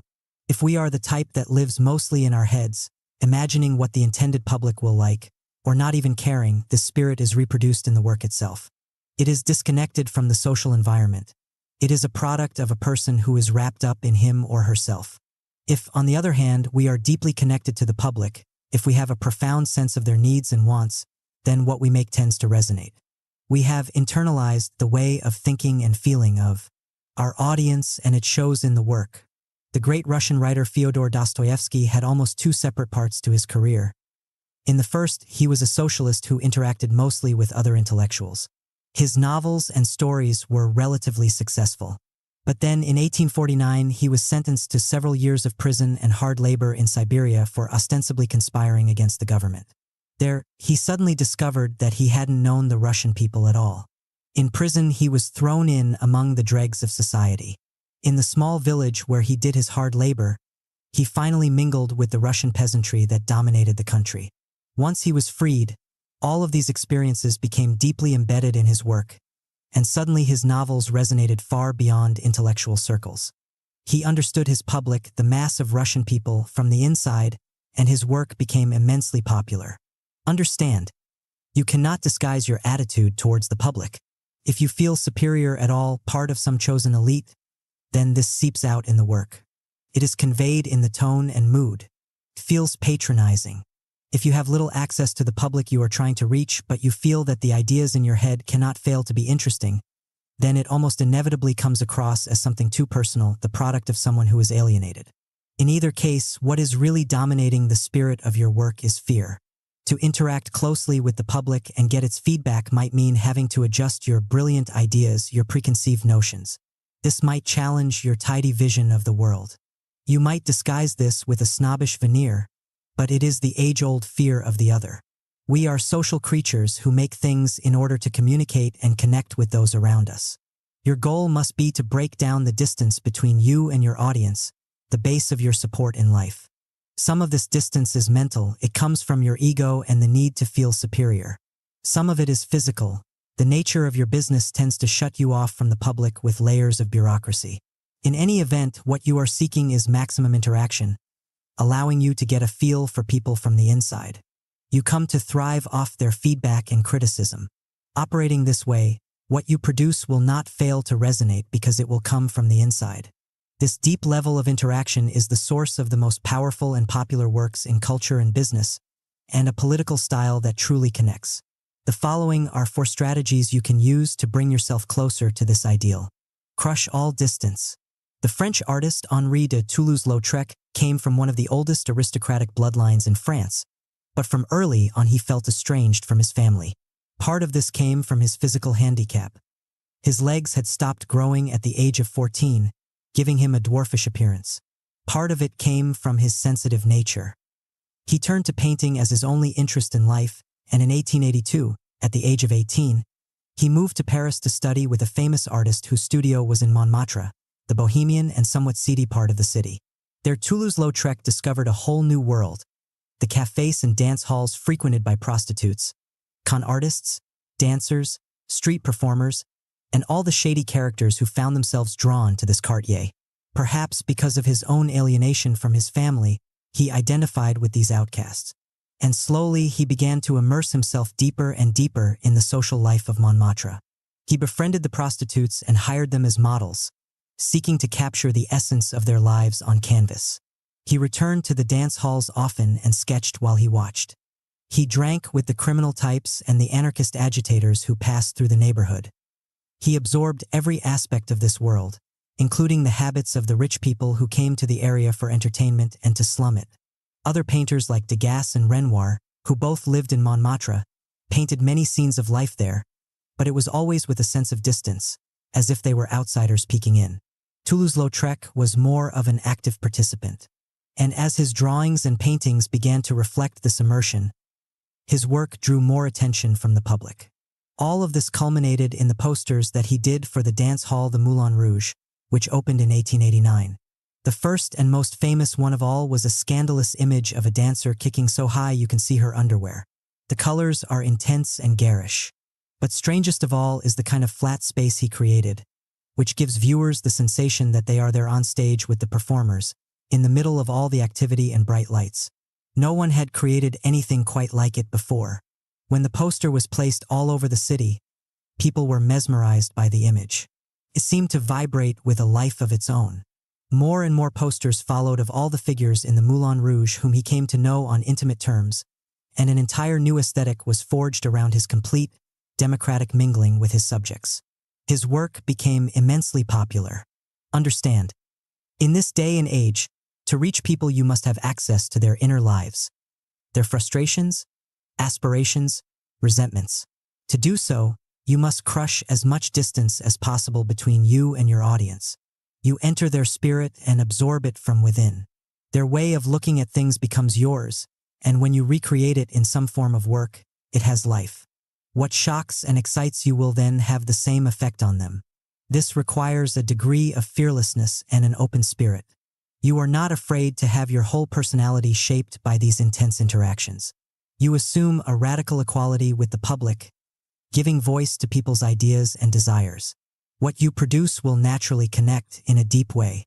Open informal channels of criticism and feedback.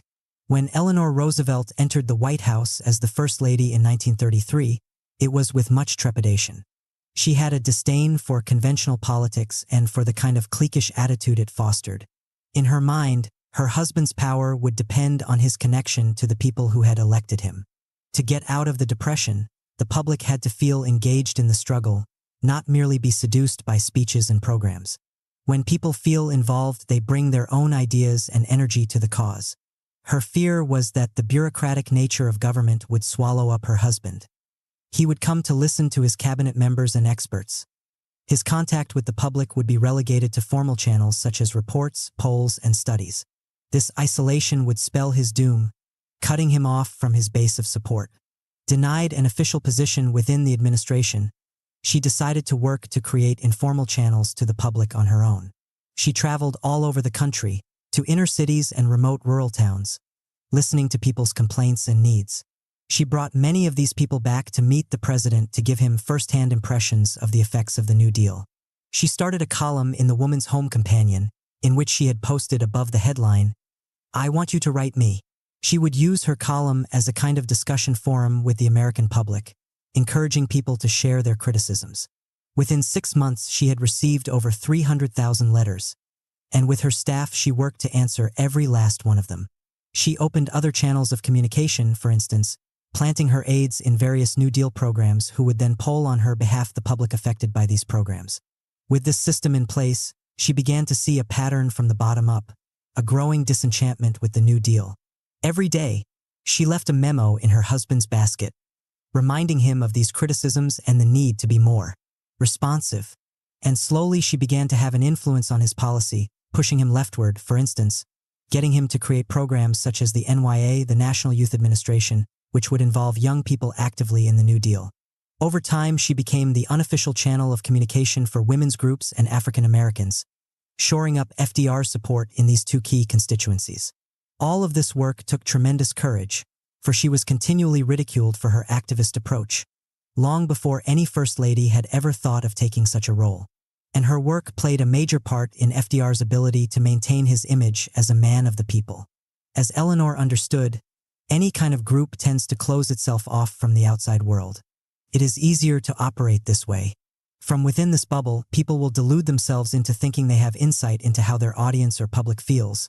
They read the papers, various reports, the poll numbers, etc. But all of this information tends to be flat and highly filtered. It is much different when you interact directly with the public and hear in the flesh their criticisms and feedback. You discover what lies at the root of their discontent, the various nuances of how your work affects them. Their problems come to life, and any solutions you come up with have more relevance. You create a back-and-forth dynamic in which their ideas, involvement, and energy can be harnessed for your purposes. If some distance between you and the public must be maintained by the nature of your group or enterprise, then the ideal is to open up as many informal channels as possible, getting your feedback straight from the source. Reconnect with your base. We see the following occur over and over. A person has success when they are younger because they have deep ties with a social group. What they produce and say comes from a real place and connects with an audience. Then slowly they lose this connection. Success creates distance. They come to spend most of their time with other successful people. Consciously or unconsciously, they come to feel separated and above their audience. The intensity in their work is gone, and with it any kind of real effect on the public. In his own way, the famous black activist Malcolm X struggled with this problem. He had spent his youth as a savvy street hustler, ending up in prison on drug charges. There, he discovered the religion of Islam, as practiced by the Nation of Islam, and immediately converted. Out of prison, he became a highly visible spokesperson for the group. Eventually, he broke off from the Nation of Islam and transformed himself into a leading figure in the growing Black Power movement of the 1960s. In these various phases of his life, Malcolm felt intense anger and frustration at the levels of injustice for African Americans, much of which he had experienced firsthand. He channeled these emotions into powerful speeches, seeming to give voice to the anger that many felt who lived deep within the ghettos of America. But as he became more and more famous, he felt some anxiety. Other leaders in the black community that he had known had begun to live fairly well. They could not help but feel some distance and superiority to those they were supposed to represent, like a father caring for a child. Malcolm hated that feeling of creeping paternalism. In his mind, people can only help themselves. His role was to inspire them to action, not act in their name. To inoculate himself against this psychic distance, he increased his interactions with street hustlers and agitators, the kind of people from the lower depths that most leaders would scrupulously avoid. Those from the heart of the ghetto were his power base, and he had to reconnect with them. He made himself spend more time with those who had suffered recent injustices, soaking up their experiences and sense of outrage. Most people mellow with age.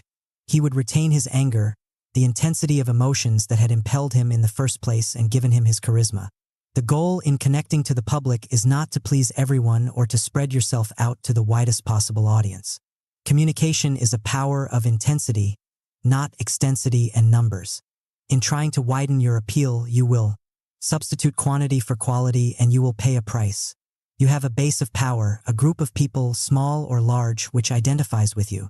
This base is also mental ideas you had when you were younger, which were tied to powerful emotions and inspired you to take a particular path.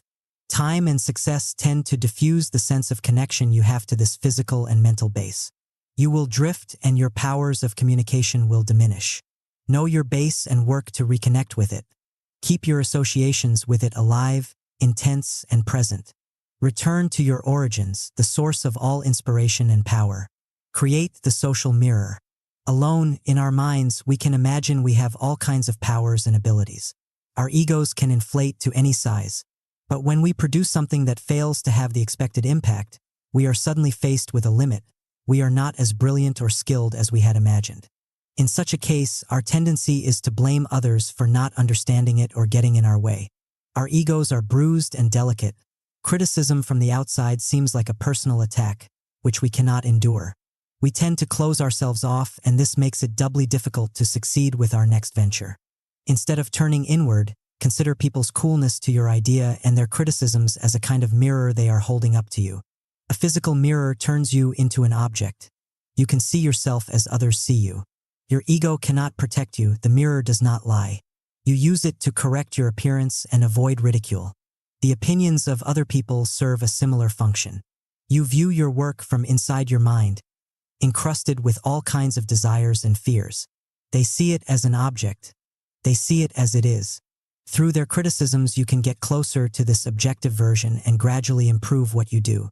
One caveat: beware of feedback from friends whose judgments could be tainted by feelings of envy or the need to flatter. When your work does not communicate with others, consider it your own fault. You did not make your ideas clear enough and you failed to connect with your audience emotionally. This will spare you any bitterness or anger that might come from people's critiques. You are simply perfecting your work through the social mirror. Reversal of perspective. Science and the scientific method are very powerful and practical pursuits of knowledge that have come to dominate much of our thinking for the past few centuries. But they have also spawned a peculiar preconception that to understand anything we must study it from a distance and with a detached perspective. For example, we tend to judge a book that is full of statistics and quotes from various studies as carrying more weight because it seems to have that requisite scientific objectivity and distance. Science, however, often deals with matter that is inorganic or has a marginal emotional life. Studying such things from a detached perspective makes sense and yields profound results. But this does not translate so well when dealing with people and creatures who respond from an emotional core. The knowledge of what makes them tick on the inside is missing. To study them from the outside is merely a prejudice, often one stemming from fear. Dealing with people's experiences and subjectivity is messy and chaotic. Distance is cleaner and easier. It is time to reevaluate this preconception and see things from the opposite perspective. Knowledge of human nature and social factors, the kind that is often most valuable to us, depends on knowing people and networks from the inside, on getting a feel for what they are experiencing. This can best be gained by an intense involvement and participation, as opposed to the pseudoscientific pose of the intellectual addicted to studies, citations, and numbers, all designed to back up their preconceptions. This other form of knowledge, from the inside, must be the one that you come to esteem above all others in social matters. It is what will give you power to affect people. To the extent that you feel yourself to be distant and on the outside, you must tell yourself you do not understand what you are studying or trying to reach. You are missing the mark and there is work to be done. A really intelligent man feels what other men only know. Baron de Montesquieu, Chapter 8. Respect the process, mastery. The fools in life want things fast and easy: money, success, attention. Boredom is their great enemy and fear. Whatever they manage to get slips through their hands as fast as it comes in. You, on the other hand, want to outlast your rivals. You are building the foundation for something that can continue to expand. To make this happen, you will have to serve an apprenticeship. You must learn early on to endure the hours of practice and drudgery, knowing that in the end all of that time will translate into a higher pleasure. Mastery of a craft and of yourself. Your goal is to reach the ultimate skill level. An intuitive feel for what must come next. Slow money. Master the instrument. Master the music. Then forget all that shit and play. Charlie Parker. Growing up in Southside Queens, the only people Curtis Jackson could see who had any money and power were the street hustlers. So at the age of 11 and with big dreams for the future, he chose just such a path for himself. Almost immediately, however, he saw that the life of a hustler was not glamorous at all. It consisted mostly of standing on a street corner day after day, selling the same stuff to the same fiends. It meant enduring hours with nothing to do, waiting for customers to come by, often in the bitter cold or the blistering heat. And in those long, tedious hours on the streets, Curtis's mind naturally would wander. He would find himself wishing for money that would come faster and easier, with more excitement. There were opportunities for this in the hood. They mostly involved crime or some dubious scheme. Sometimes he would feel tempted to try them, but in such moments he would remind himself of the endless stories of the hustlers he had known who had fallen for the illusion of fast, easy money. All suckers who inevitably ended up dead or broke. There was his friend TC who got tired of hustling and fell in with a crew that would spend the summer robbing convenience stores and occasionally a bank. He made quite a haul of money over those 3 months and then blew it all over the fall and winter. The following summer he was back at it again. It wasn't just the money. It was the thrill that came in flirting with so much danger. But that second summer his luck ran out and he was killed in a gunfight with the police. There was Curtis's colleague Spite, a few years older, who had managed to save some money from his hustling but had dreams of something much bigger. He convinced himself he could make a fortune fast by buying a piece of a franchise business that was new to the hood but that he felt was certain to be hot. He poured all of his money into the venture, but he was too impatient. He had not taken the time to accustom the public to his new life. Everyone believed the business was just a front for some drug operation. They avoided it, and it soon became a hangout for hustlers and fiends. It failed within a few months, and he never recovered from the experience. This was the gist of the problem. To be a successful hustler, you had to accustom yourself to the slow, grinding pace of the job. But in the hood, the future rarely seemed promising. It was hard for hustlers to imagine saving their money for some rainy day in the future when that day would probably never come. Inevitably, the desire for something faster would creep into their blood, and if they gave in, they created a cycle they could never escape. If they were able to get some fast money, it would act like a drug. They would get excited and spend it all on items to impress people. With no money left, they would return to dealing drugs, but now it seemed too slow and boring. They would try again for something fast.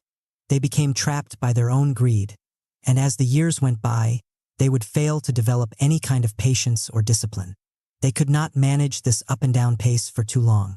By the age of 25 or 30, they would burn themselves out and have no skills or money to show for their years of work. Their fate after that was generally unpleasant.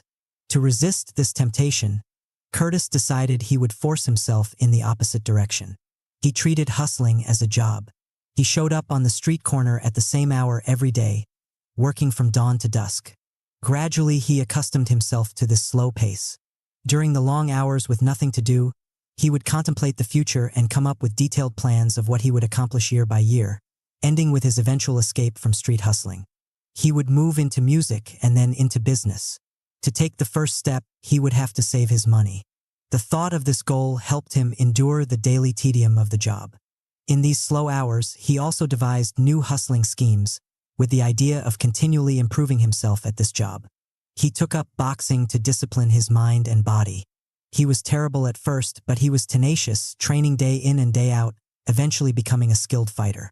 This taught him invaluable lessons. He could get whatever he wanted through sheer persistence rather than by violence or force. Progressing step by step was the only way to succeed in anything. By the age of 20, he made his break into music, all according to his original plan. In 1999, after a few years of apprenticing with Jam Master Jay, Curtis, now known as 50 Cent, signed a deal with Columbia Records. It seemed like a dream come true, but as he looked around at the other rappers who had been at the label a little longer, he saw the dangers around him had only increased. The tendency, as he saw it, was to immediately let up in your energy and focus. Rappers would feel that they had arrived, and unconsciously they wouldn't work as hard and would spend less time learning their craft. That sudden influx of money would go to their heads. They would imagine they had the golden touch and could keep it coming. One hit song or record would make this even worse. Not building something slowly, a career, a future, it would all fall apart within a few years, as younger and more eager rappers would take their place. Their life would be all the more miserable for having once tasted some glory. To Curtis, the solution was simple. This was a new world he had entered. He had to take his time and learn it well. In the fast environment of hip-hop, he would slow everything down. He avoided the partying and kept mostly to himself. He decided to treat Columbia Records as a university, his one chance to educate himself in the business. He would record his music at night and spend the entire day at the Columbia offices, talking shop to people in every division. Gradually, he taught himself more and more about marketing and distribution and the nuts and bolts of the business. He studied all aspects of production, what went into making a hit song. He practiced his music over and over. When the label sent him and dozens of other rappers to a retreat in upstate New York to write songs, he returned with 36 tracks, while most of the others could barely muster 5 or 6. In the wake of the assassination attempt on 50 in 2000, Columbia Records dropped him from the label, but by then he had outgrown his need for their expertise. He had accumulated so much knowledge and skill that he was able to apply it all to his mixtape campaign, creating songs at an insane pace and marketing his music as smartly as any professional. Step by step he advanced, the campaign gaining the attention of Eminem, who signed him to his label at Interscope in 2003. Years later, he found himself in the corporate world, and he quickly discovered it was not much different from the streets. So many of the business people and executives he met had that same level of impatience. They could only think in terms of months or weeks. Their relationship to money was emotional, a way to impose their importance and feed their ego. They would come to him with schemes that seemed intriguing in the present but that led nowhere down the road. They were not attuned to the immense changes going on in the world and, planning to exploit them in the future, that would take too much effort and time. These business types came at him from all directions with endorsement deals that would make him some fast millions. They assumed he was like all the other rappers who grabbed at such opportunities. But endorsement deals would not help him build anything solid or real. It was illusion money. He would turn them down, opting to start his own businesses on his own terms, each business building on the other like links on a chain. The goal this time was simple, to forge an empire that would last. And as before, he would get there through his own grinding persistence. The fearless approach. Most people can't handle boredom. That means they can't stay on one thing until they get good at it, and they wonder why they're unhappy. 50 Cent. For our most primitive ancestors, life was a constant struggle, entailing endless labor to secure food and shelter. If there was any free time, it generally was reserved for rituals that would give meaning to such a hard life. Then, over thousands of years of civilization, life gradually became easier for many, and with that came more and more free time. In such moments, there was no need to work the fields or worry about enemies or the elements, just an expanse of hours to somehow fill. And suddenly a new emotion was born into this world, boredom. At work or in rituals, the mind would be filled with various tasks to accomplish. But alone in one's house, this free time would allow the mind to roam wherever it wanted. Confronted with such freedom, the mind has a tendency to gravitate towards anxieties about the future, possible problems and dangers. Such empty time faintly echoes the eternal emptiness of death itself. And so with this new emotion that assailed our ancestors came a desire that haunts us to this day, to escape boredom at all cost, to distract ourselves from these anxieties. The principal means of distraction are all forms of public entertainment, drugs and alcohol and social activities. But such distractions have a drug-like effect, they wear off. We crave new ones, faster ones, to lift us out of ourselves and divert us from the harsh realities of life and creeping boredom. An entire civilization, ancient Rome, practically collapsed under the weight of this new need and emotion. Their economy became tied to the creation of novel luxuries and entertainments that sapped its citizens' spirit. Few were willing anymore to sacrifice their pleasures for hard work or the public good. This is the pattern that boredom has created for the human animal ever since. We look outside ourselves for diversions and grow dependent on them. These entertainments have a faster pace than the time we spend at work. Work then is experienced as something boring, slow, and repetitive. Anything challenging, requiring effort, is viewed the same way. It's not fun. It's not fast. If we go far enough in this direction, we find it increasingly difficult to muster the patience to endure the hard work that is required for mastering any kind of craft. It becomes harder to spend time alone. Life becomes divided between what is necessary, time at work, and what is pleasurable, distractions and entertainment. In the past, these extremes of boredom assailed mostly those in the upper classes. Now it is something that plagues almost all of us. There is, however, another possible relationship to boredom and empty time, a fearless one that yields much different results than frustration and escapism. It goes as follows. You have some large goal that you wish to achieve in your life, something you feel that you are destined to create. If you reach that goal, it will bring you far greater satisfaction than the evanescent thrills that come from outside diversions. To get there, you will have to learn a craft, educate yourself, and develop the proper skills. All human activities involve a process of mastery. You must learn the various steps and procedures involved, proceeding to higher and higher levels of proficiency. This requires discipline and tenacity, the ability to withstand repetitive activity, slowness, and the anxiety that comes with such a challenge. Once you start down this path, two things will happen. First, having the larger goal will lift your mind out of the moment and help you endure the hard work and drudgery. Second, as you become better at this task or craft, it becomes increasingly pleasurable. You see your improvement. You see connections and possibilities you hadn't noticed before. Your mind becomes absorbed in mastering it further, and in this absorption you forget all your problems, fears for the future or people's nasty games. But unlike the diversion that comes from outside sources, this one comes from within. You are developing a lifelong skill, the kind of mental discipline that will serve as the foundation of your power. To make this work, you must choose a career or a craft that excites you in some deep way. You are creating no dividing line between work and pleasure. Your pleasure comes in mastering the process itself, and in the mental immersion it requires. In the hood, most of the jobs that are available offer low money and the kind of menial work that leads to no real skills. Even hustling is tedious and not really a path with a future. In the face of this reality, people can go in one of two directions. They can seek to escape this reality through drugs, alcohol, gang activity, or whatever immediate pleasures can be had. Or they can get out of the cycle by developing an intense work ethic and discipline. The types who go in the latter direction have a deep hunger for power and a sense of urgency. Nipping at their heels at all times is the possibility of a life of crap jobs or dangerous distractions. Patient and to practice something they have learned from. For those of us who do not grow up in such an environment, we do not feel this urgent connection between discipline and power. Our jobs are not so dull. Someday they may lead to something really good, or so we think. We have developed some discipline at school or on the job, and it's enough. But we are, in fact, deluding ourselves. More often than not, our jobs are something that we endure. We live for our time off and dream of the future. We are not engaged in the daily activity of the job with our full mental powers because it is not as exciting as life outside work.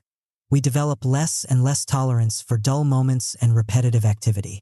If we happen to lose our job or want something else, we suddenly have to confront the fact that we do not have the requisite patience to make the proper change. Before it is too late, we must wake up and realize that real power and success can come only through mastering a process, which in turn depends on a foundation of discipline that we are constantly keeping sharp. The fearless types in history inevitably display in their lives a higher tolerance than most of us for repetitive, boring tasks. This allows them to excel in their field and master their craft. Part of this comes from seeing early on in life the tangible results that come from such rigorousness and patience. In this vein, the story of Isaac Newton is particularly illuminating. In early 1665, he was a 23-year-old student at Cambridge University, on the verge of taking his exams to be a scholar in mathematics, when suddenly the plague broke out in London. The deaths were horrific and multiplied by the day. Many Londoners fled to the countryside where they spread the plague far and wide. By that summer, Cambridge was forced to close, and its students dispersed in all directions for their safety. For these students, nothing could have been worse. They were forced to live in scattered villages and experienced intense fear and isolation for the next 20 months, as the plague raged throughout England. Their active minds had nothing to seize upon, and many went mad with boredom. For Newton, however, the plague months represented something entirely different. He returned to his mother's home in Woolsthorpe, Lincolnshire. At Cambridge, he had been bothered by a series of mathematical problems that tortured not only him but his professors as well. He decided he would spend the time in Woolsthorpe working over such problems. He had carried with him a large number of books on mathematics that he had accumulated, and he proceeded to study them in intense detail. He went over the same problems, day after day, filling notebooks with endless calculations. Clear, he would wander outside and continue these musings, seated in the apple orchards surrounding the house. He would look up at an apple dangling on a branch, the same size to his eye as the moon above, and he would ponder the relationship between the two, what held the one on the tree and the other within the Earth's orbit, leading him to ideas about gravity. Staring at the sun and its optical effect on everything around him, he began to conduct his own experiments on the movement and properties of light itself. His mind flowed naturally from problems of geometry to how it all related to motion and mechanics. The deeper he went into these studies, the more he would see connections and have sudden insights. He solved problem after problem, his enthusiasm and momentum quickening as he realized the powers he was unleashing in himself. While the others were paralyzed with fear and boredom, he passed the entire 20 months without a thought of the plague or any worries for the future. And in that time, he essentially created modern mathematics, mechanics, and optics. It is generally considered the most prolific, concentrated period of scientific thinking in the history of mankind. Of course, Isaac Newton possessed a rare mind, but at Cambridge nobody had suspected him of such mental powers. It took this period of forced isolation and repetitive labor to transform him into a genius. When we look at those who stand out in history, we tend to focus on their achievements. From such an angle, it is easy for us to be dazzled and see their success as stemming from genetics and perhaps some social factors. They are gifted. We could never reach their level, or so we think. But we are choosing to ignore that telling period in their lives, when each and every one of them underwent a rather tedious apprenticeship in their field. What kept them going was the power they quickly discovered through mastery of certain steps. Sudden insights came to them that seem like genius to us, but are actually part of any intense learning process. If only we were to study that part of their lives as opposed to the legends they later became, we would understand that we too could have some or all of that power by a patient immersion in any field of study. Many by our intense curiosity and hunger for knowledge. At a certain point, we attain a level of fluency in which we can communicate as fast as we think. Soon we don't have to think at all, words come naturally, and at times when we are inspired, they flow out of us in ways we cannot even explain. Learning a language, our own or a foreign one, involves a process that cannot be avoided. There are no shortcuts. Learning language sets the pattern for all human activities, purely intellectual or physical. To master a musical instrument or a game, we begin at the lowest level of competence. The game seems boring as we have to learn the rules and play on a simple level. As with learning language, we feel frustrated. We see others play well and we imagine how that could feel, but we are locked in this mode of tedious practice and repetition. At such a point, we either give in to our frustration and give up the process, or we proceed, intuiting the power that lies just around the corner. Slowly, our ability rises and the frustration lowers. We don't need to think so much. We are surprised by our fluency and connections that come to us in a flash. Once we reach a certain level of mastery, we see there are higher levels and challenges. If we are disciplined and patient, we proceed. At each higher level, new pleasures and insights await us. Ones not even suspected when we started out.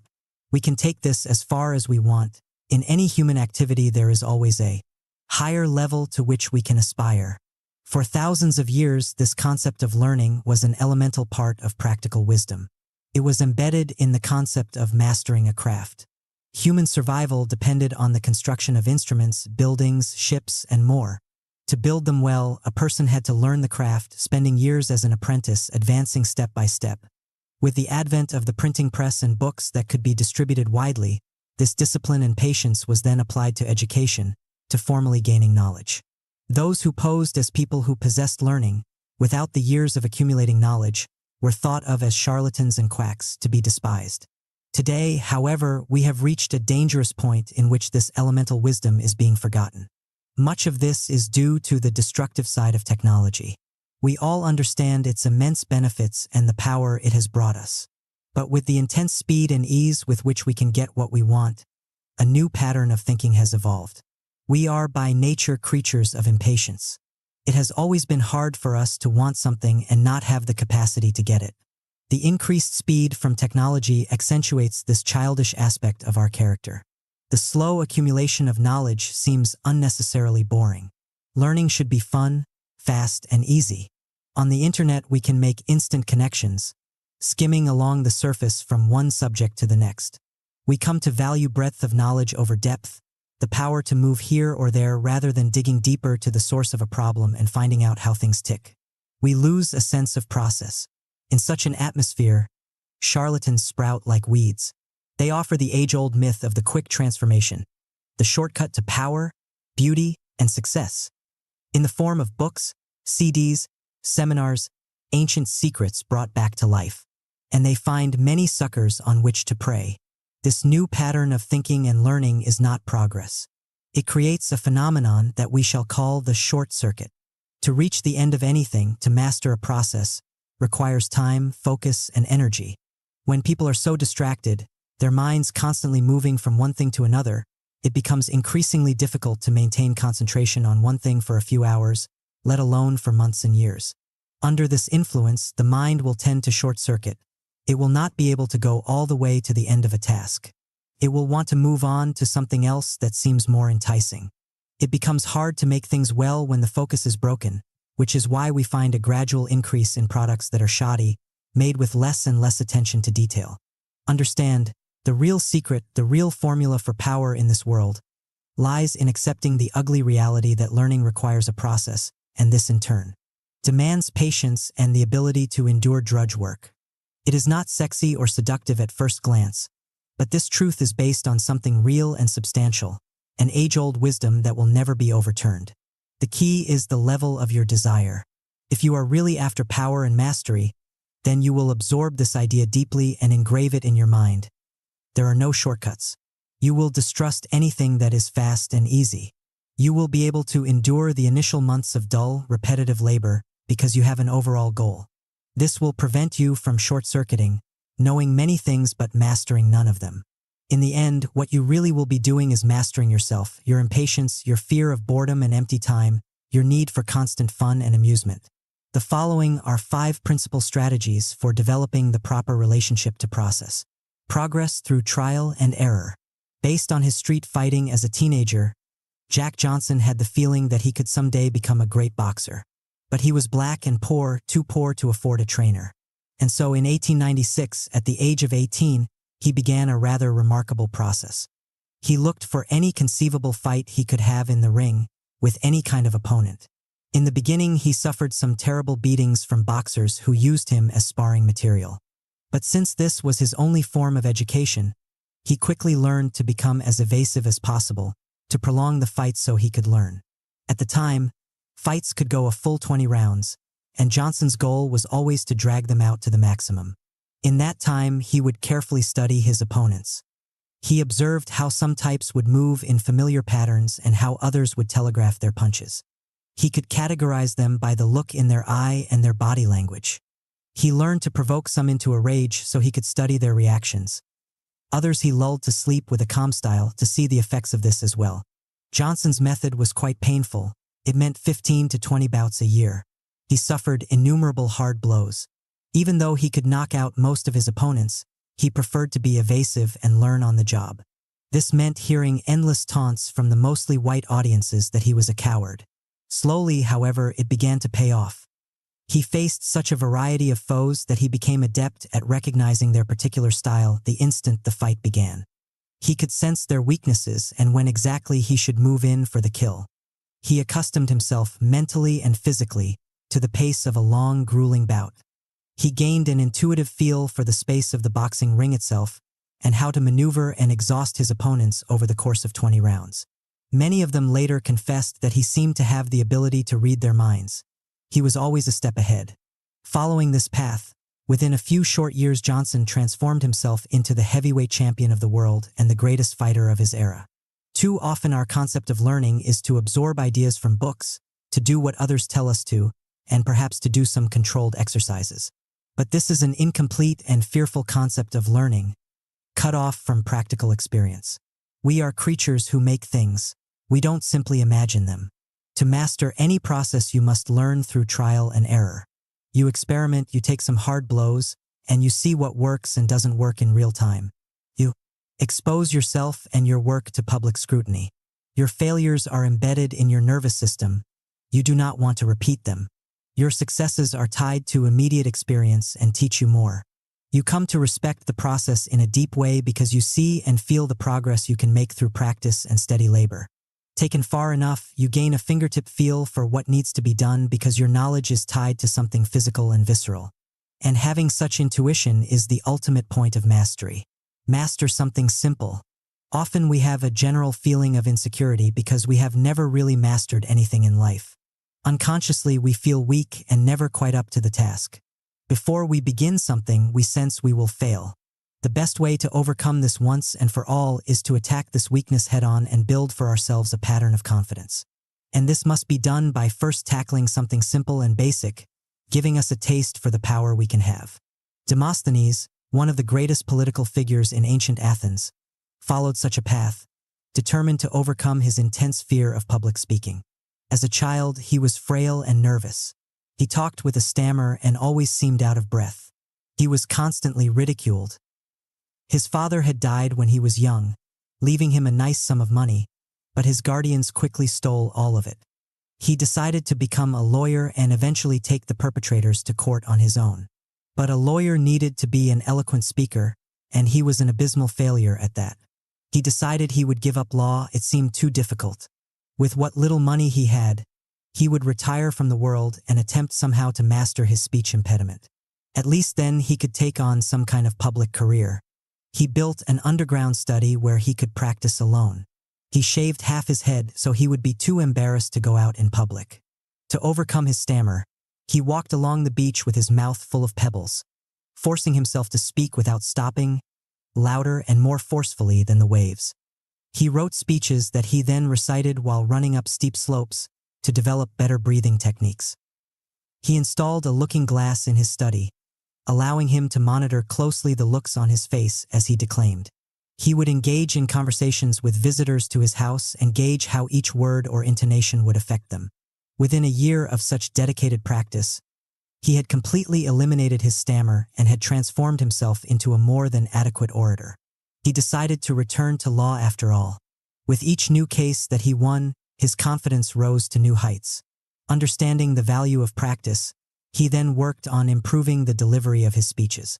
Slowly, he transformed himself into the supreme orator of ancient Athens.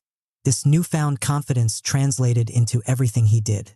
He became a leading political figure, renowned for his fearlessness in the face of any foe. When you take the time to master a simple process and overcome a basic insecurity, you develop certain skills that can be applied to anything. You see instantly the reward that comes from patience, practice, and discipline. You have the sense that you can tackle almost any problem in the same way. You create for yourself a pattern of confidence that will continue to rise. Internalize the rules of the game. As a law student at Howard University in the early 1930s, Thurgood Marshall could contemplate many injustices that blacks experienced in the United States, but the one that burned in him most deeply was the vast inequalities in education. He had toured the South on fact-finding missions for the NAACP and had seen firsthand the abysmal quality of schools set apart for blacks.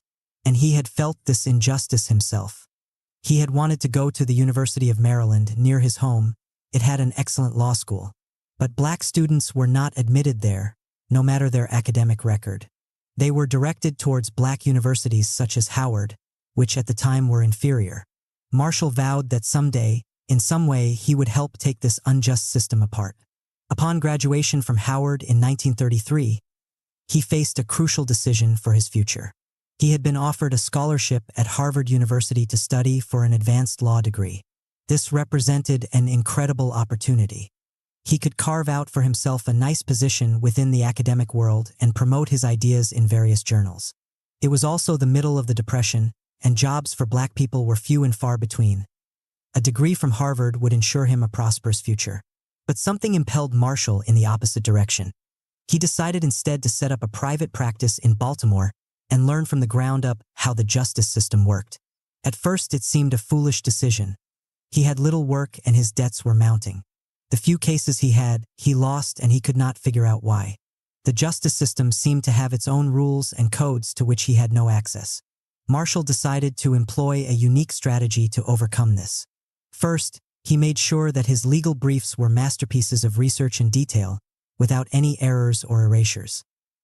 He made a point of always dressing in the most professional manner and acting with the utmost courtesy, without appearing to bow and scrape. In other words, he gave no one the slightest pretext for judging against him. In this way, he defused suspicion, began to win a few cases, and gained entree to the world of white lawyers. Now he studied that world closely.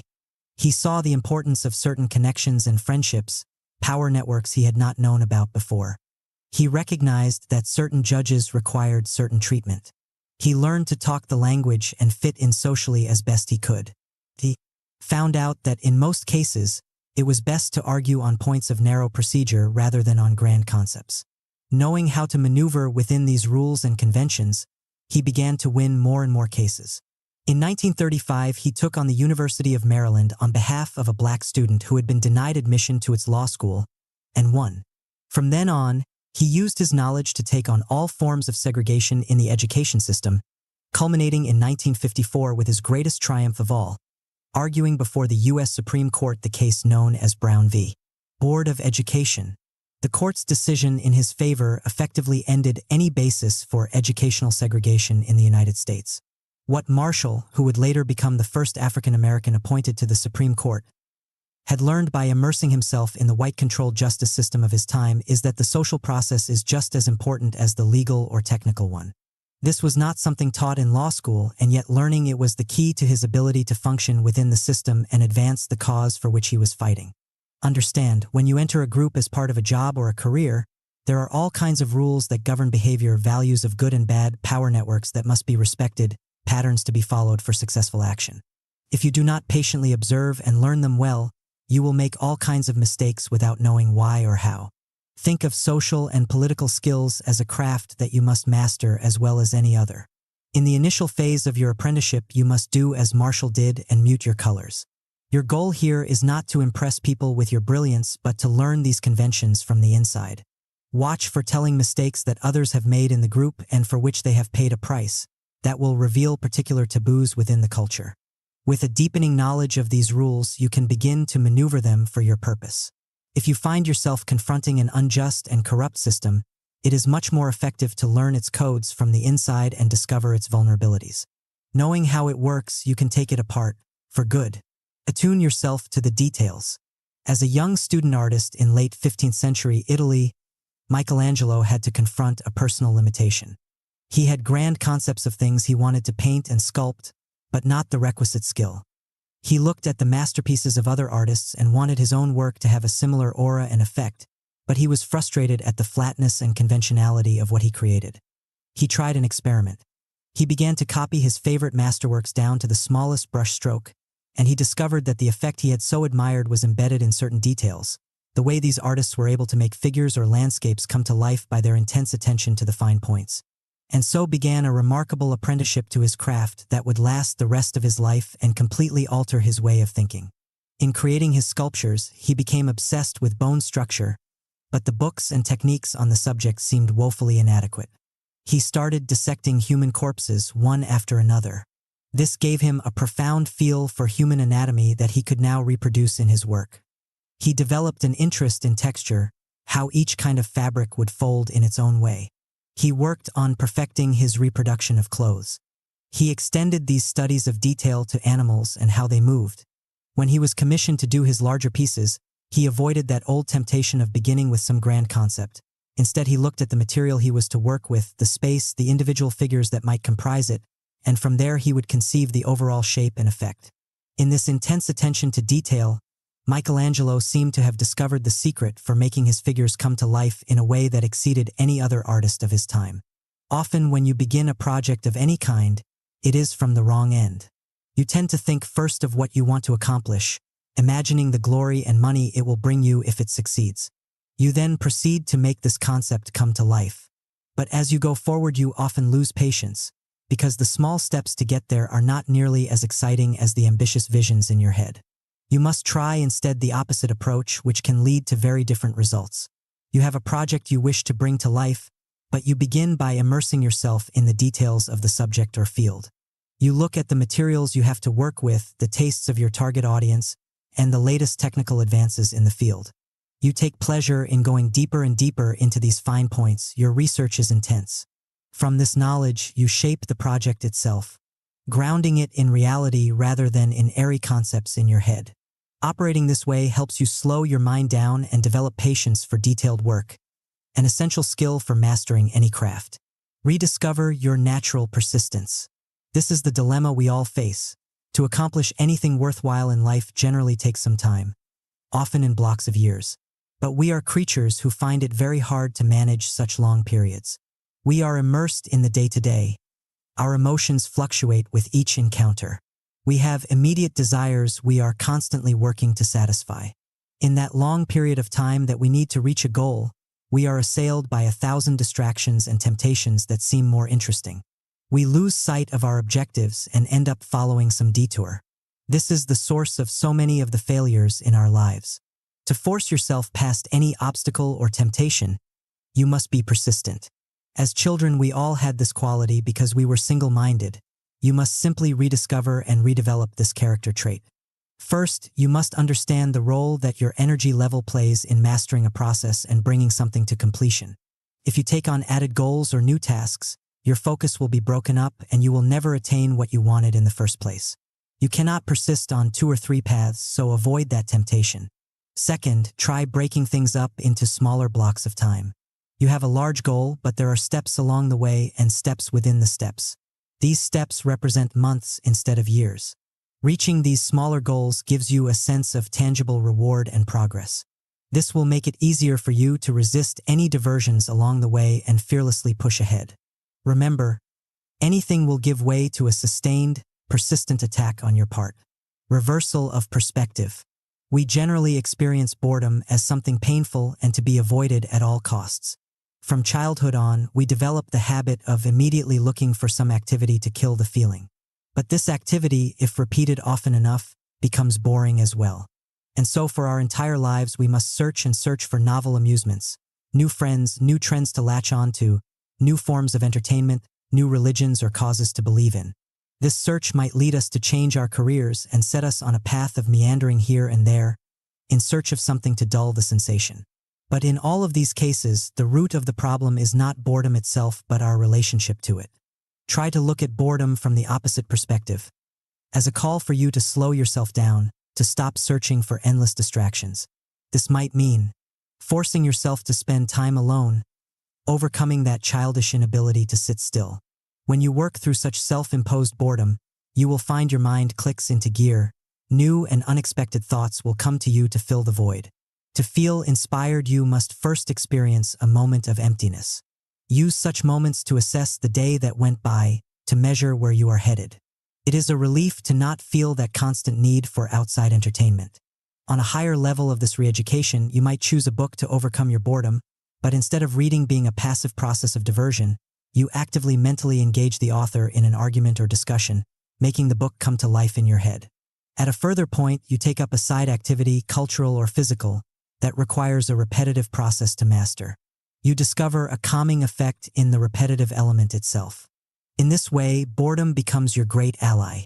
It helps you to slow things down, develop patience and self-discipline.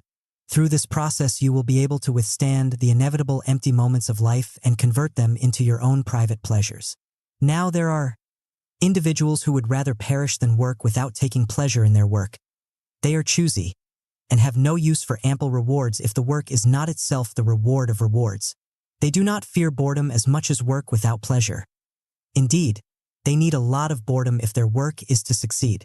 For all inventive spirits, boredom is that disagreeable lull of the soul that precedes a happy voyage and cheerful winds. Friedrich Nietzsche, Chapter 9. Push beyond your limits self-belief. Your sense of who you are will determine your actions and what you end up getting in life. If you see your reach as limited, that you are mostly helpless in the face of so many difficulties, that it is best to keep your ambitions low, then you will receive the little that you expect. Knowing this dynamic, you must train yourself for the opposite. Ask for more, aim high, and believe that you are destined for something great. Your sense of self-worth comes from you alone, never the opinion of others. With a rising confidence in your abilities, you will take risks that will increase your chances of success. People follow those who know where they are going. So cultivate an air of certainty and boldness, the hustler's ambition.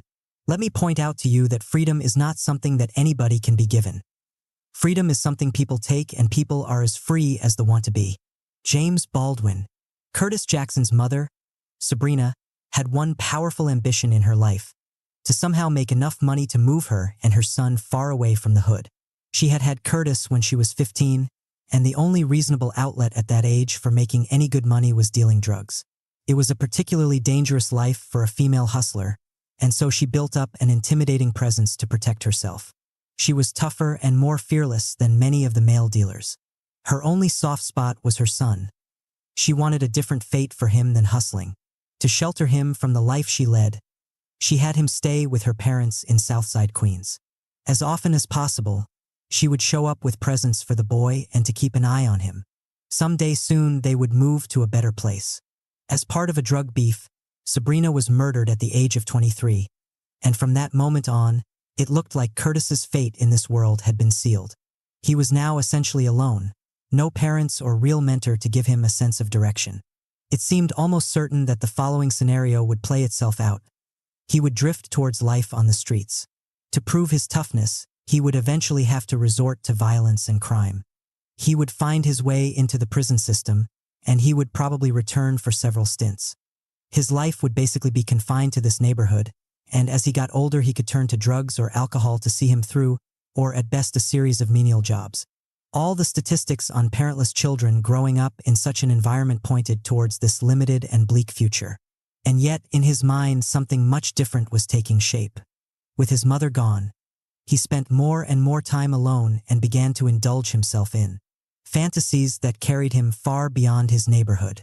He saw himself as a leader of some sort, perhaps in business or in war.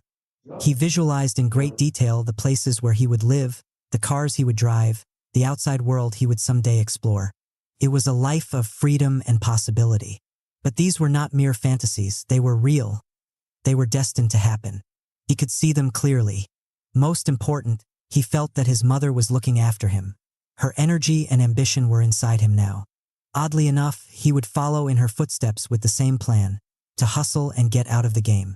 To avoid her fate, he forged an intense belief that nothing could stop him. Not a gunshot, the schemes of other hustlers, or the police. These streets would not confine him.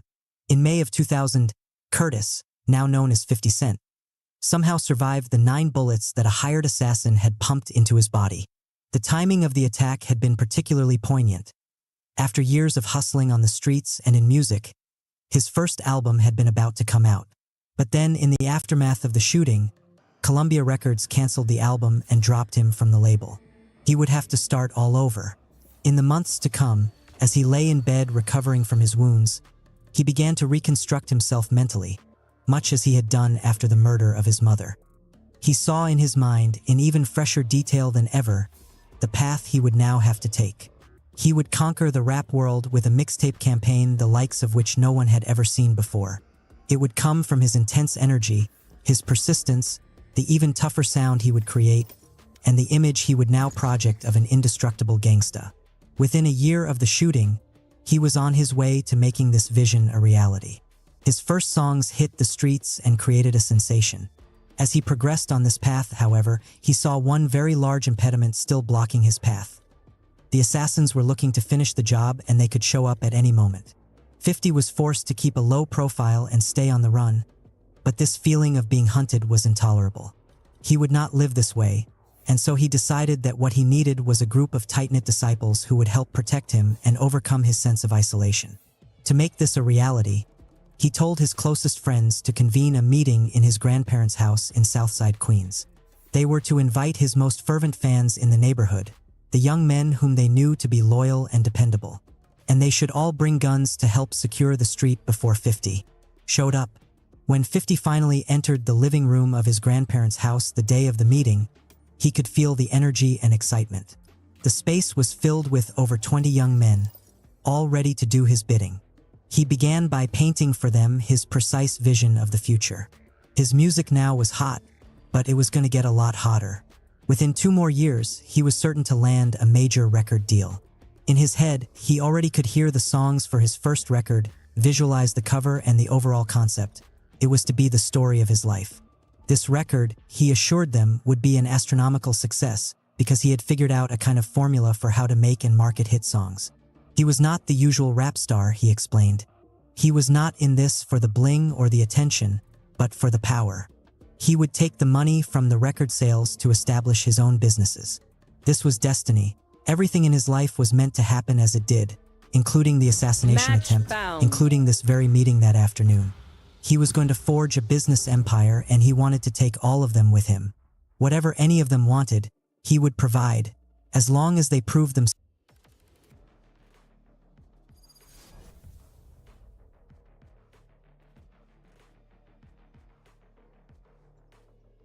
Hello, game. Hello, hello.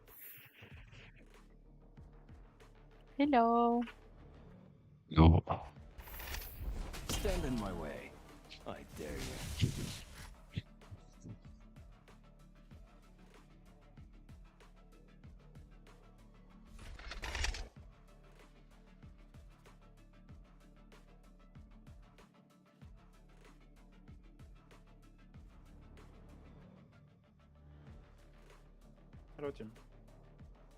Yo.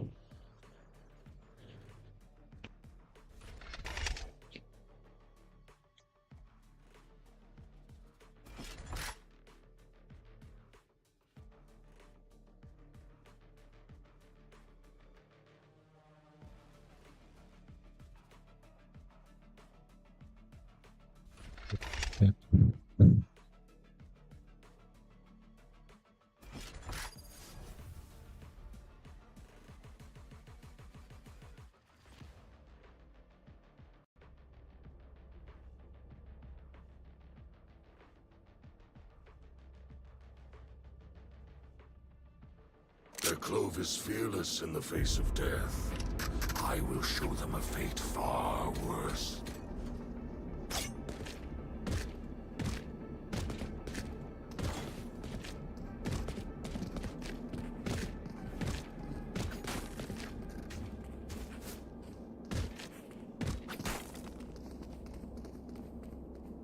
Guys, I will go plant B and you fake A, okay?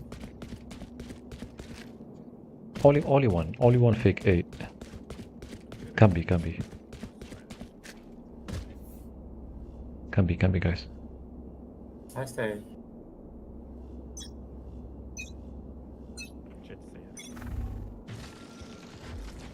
You have a wall here in B.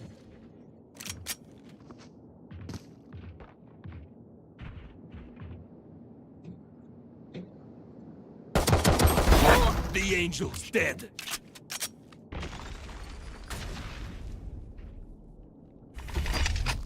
Blinding. Trevor.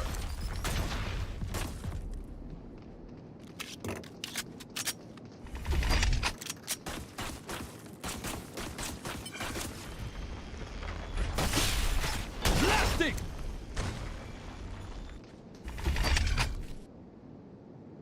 Flash out. Rotate to B. Go A. Mid. Omen. Go A fast.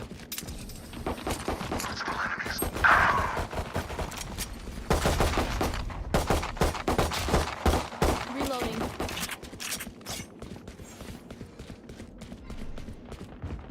Thirty seconds left.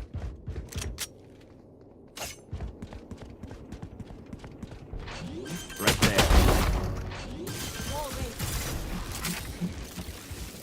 Spike planted.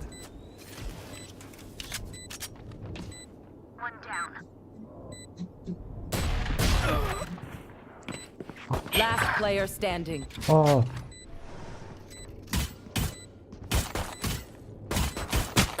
One enemy remaining.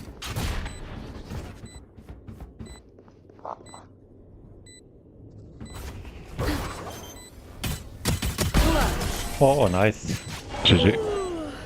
And I wasn't even trying.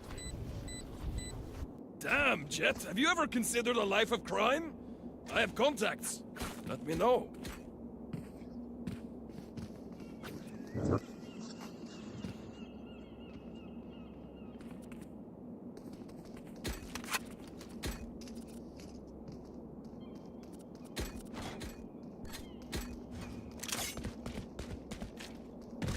Cloves antics. On my mark now. Let's go A.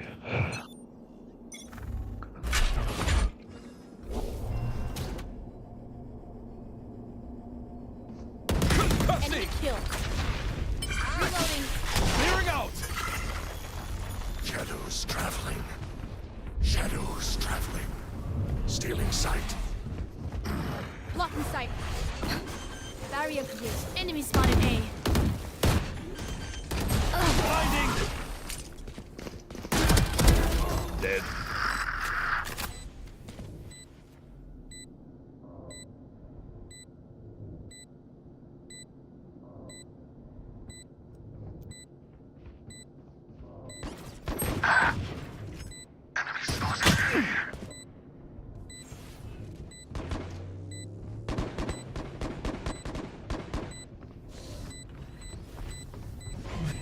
Two side.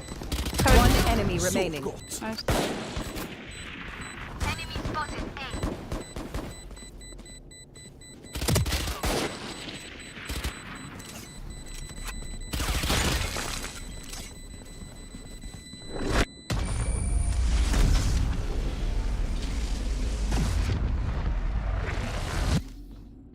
Let's blow them over.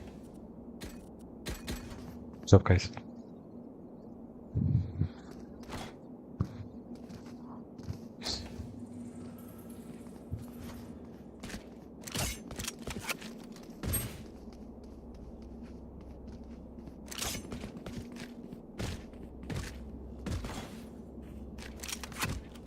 Killjoy, let's go. Ready.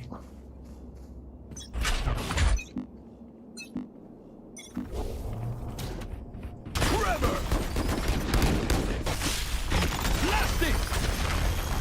Cover going out. Cover going out.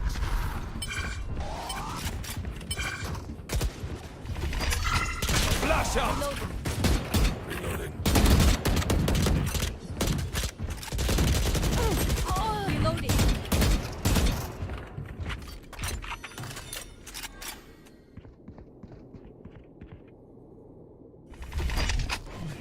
Blinding!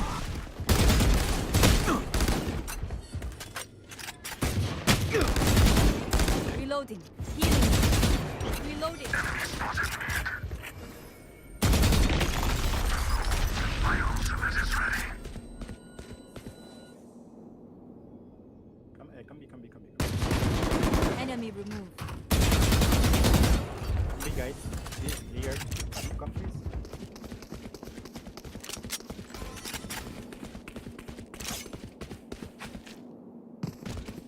Thirty seconds left. Reloading.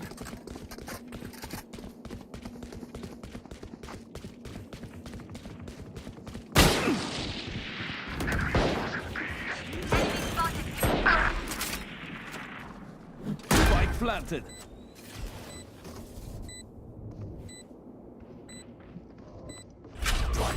Concussing! One enemy remaining. 3 killed.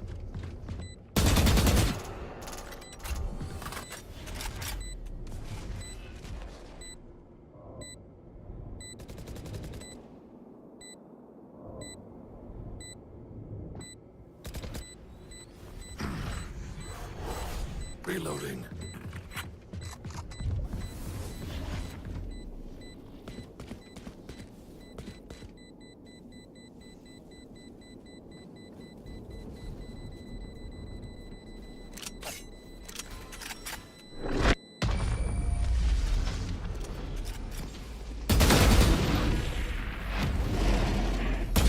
This isn't a fight, it's stealing lunch money.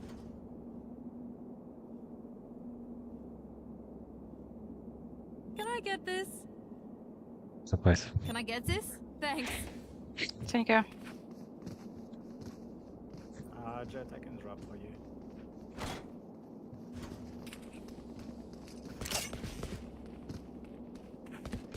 The defense could be better.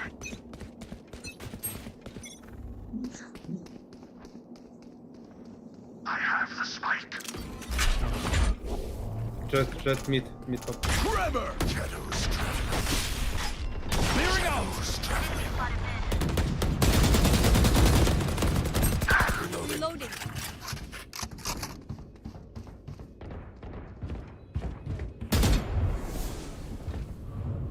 We can.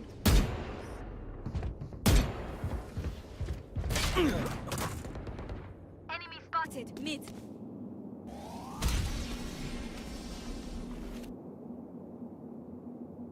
Mid right. Last player standing. Spike down A.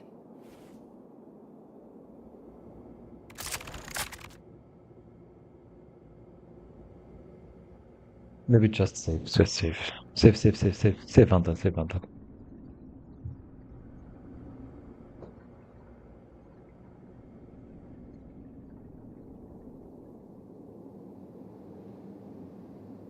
Thirty seconds left.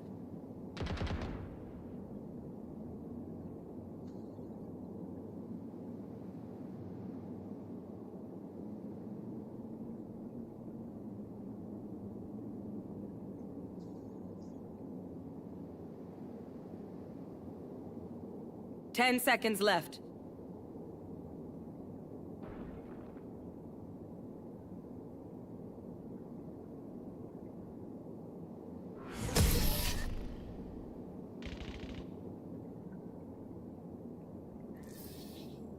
This place is nice, but not nice enough to die in.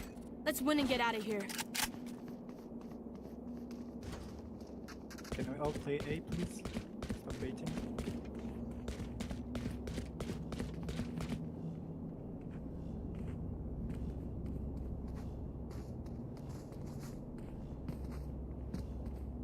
Killjoy, can you come with us? So Omen, smoke here and here. Yeah, I know.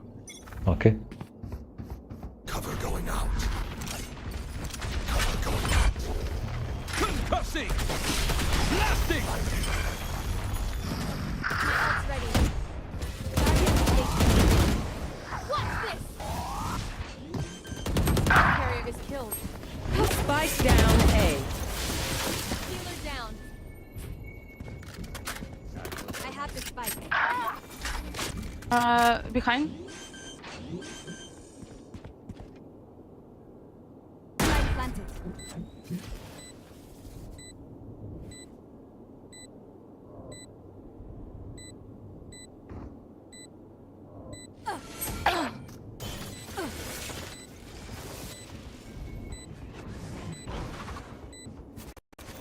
Last player standing. One enemy remaining.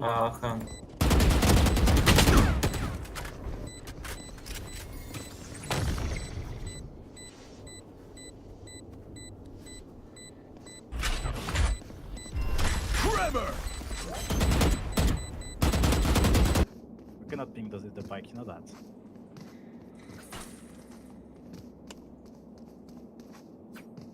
You're ping, okay. Just disconnect and come back, that's fine. Don't overthink it. That's my job. Sage as well.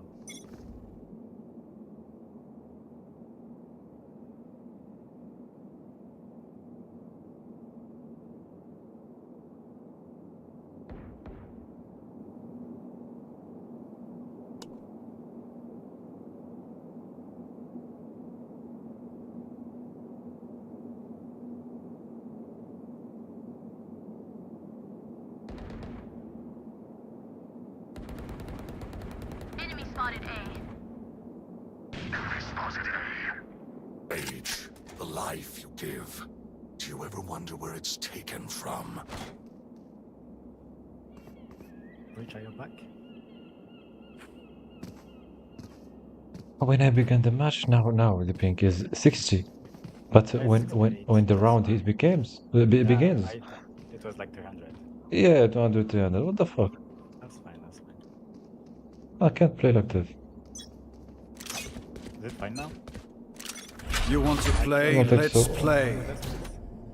Need you on Don't push, maybe. Clearing out.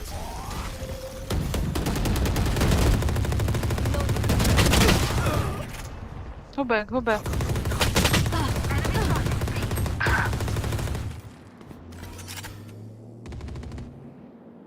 Last player standing.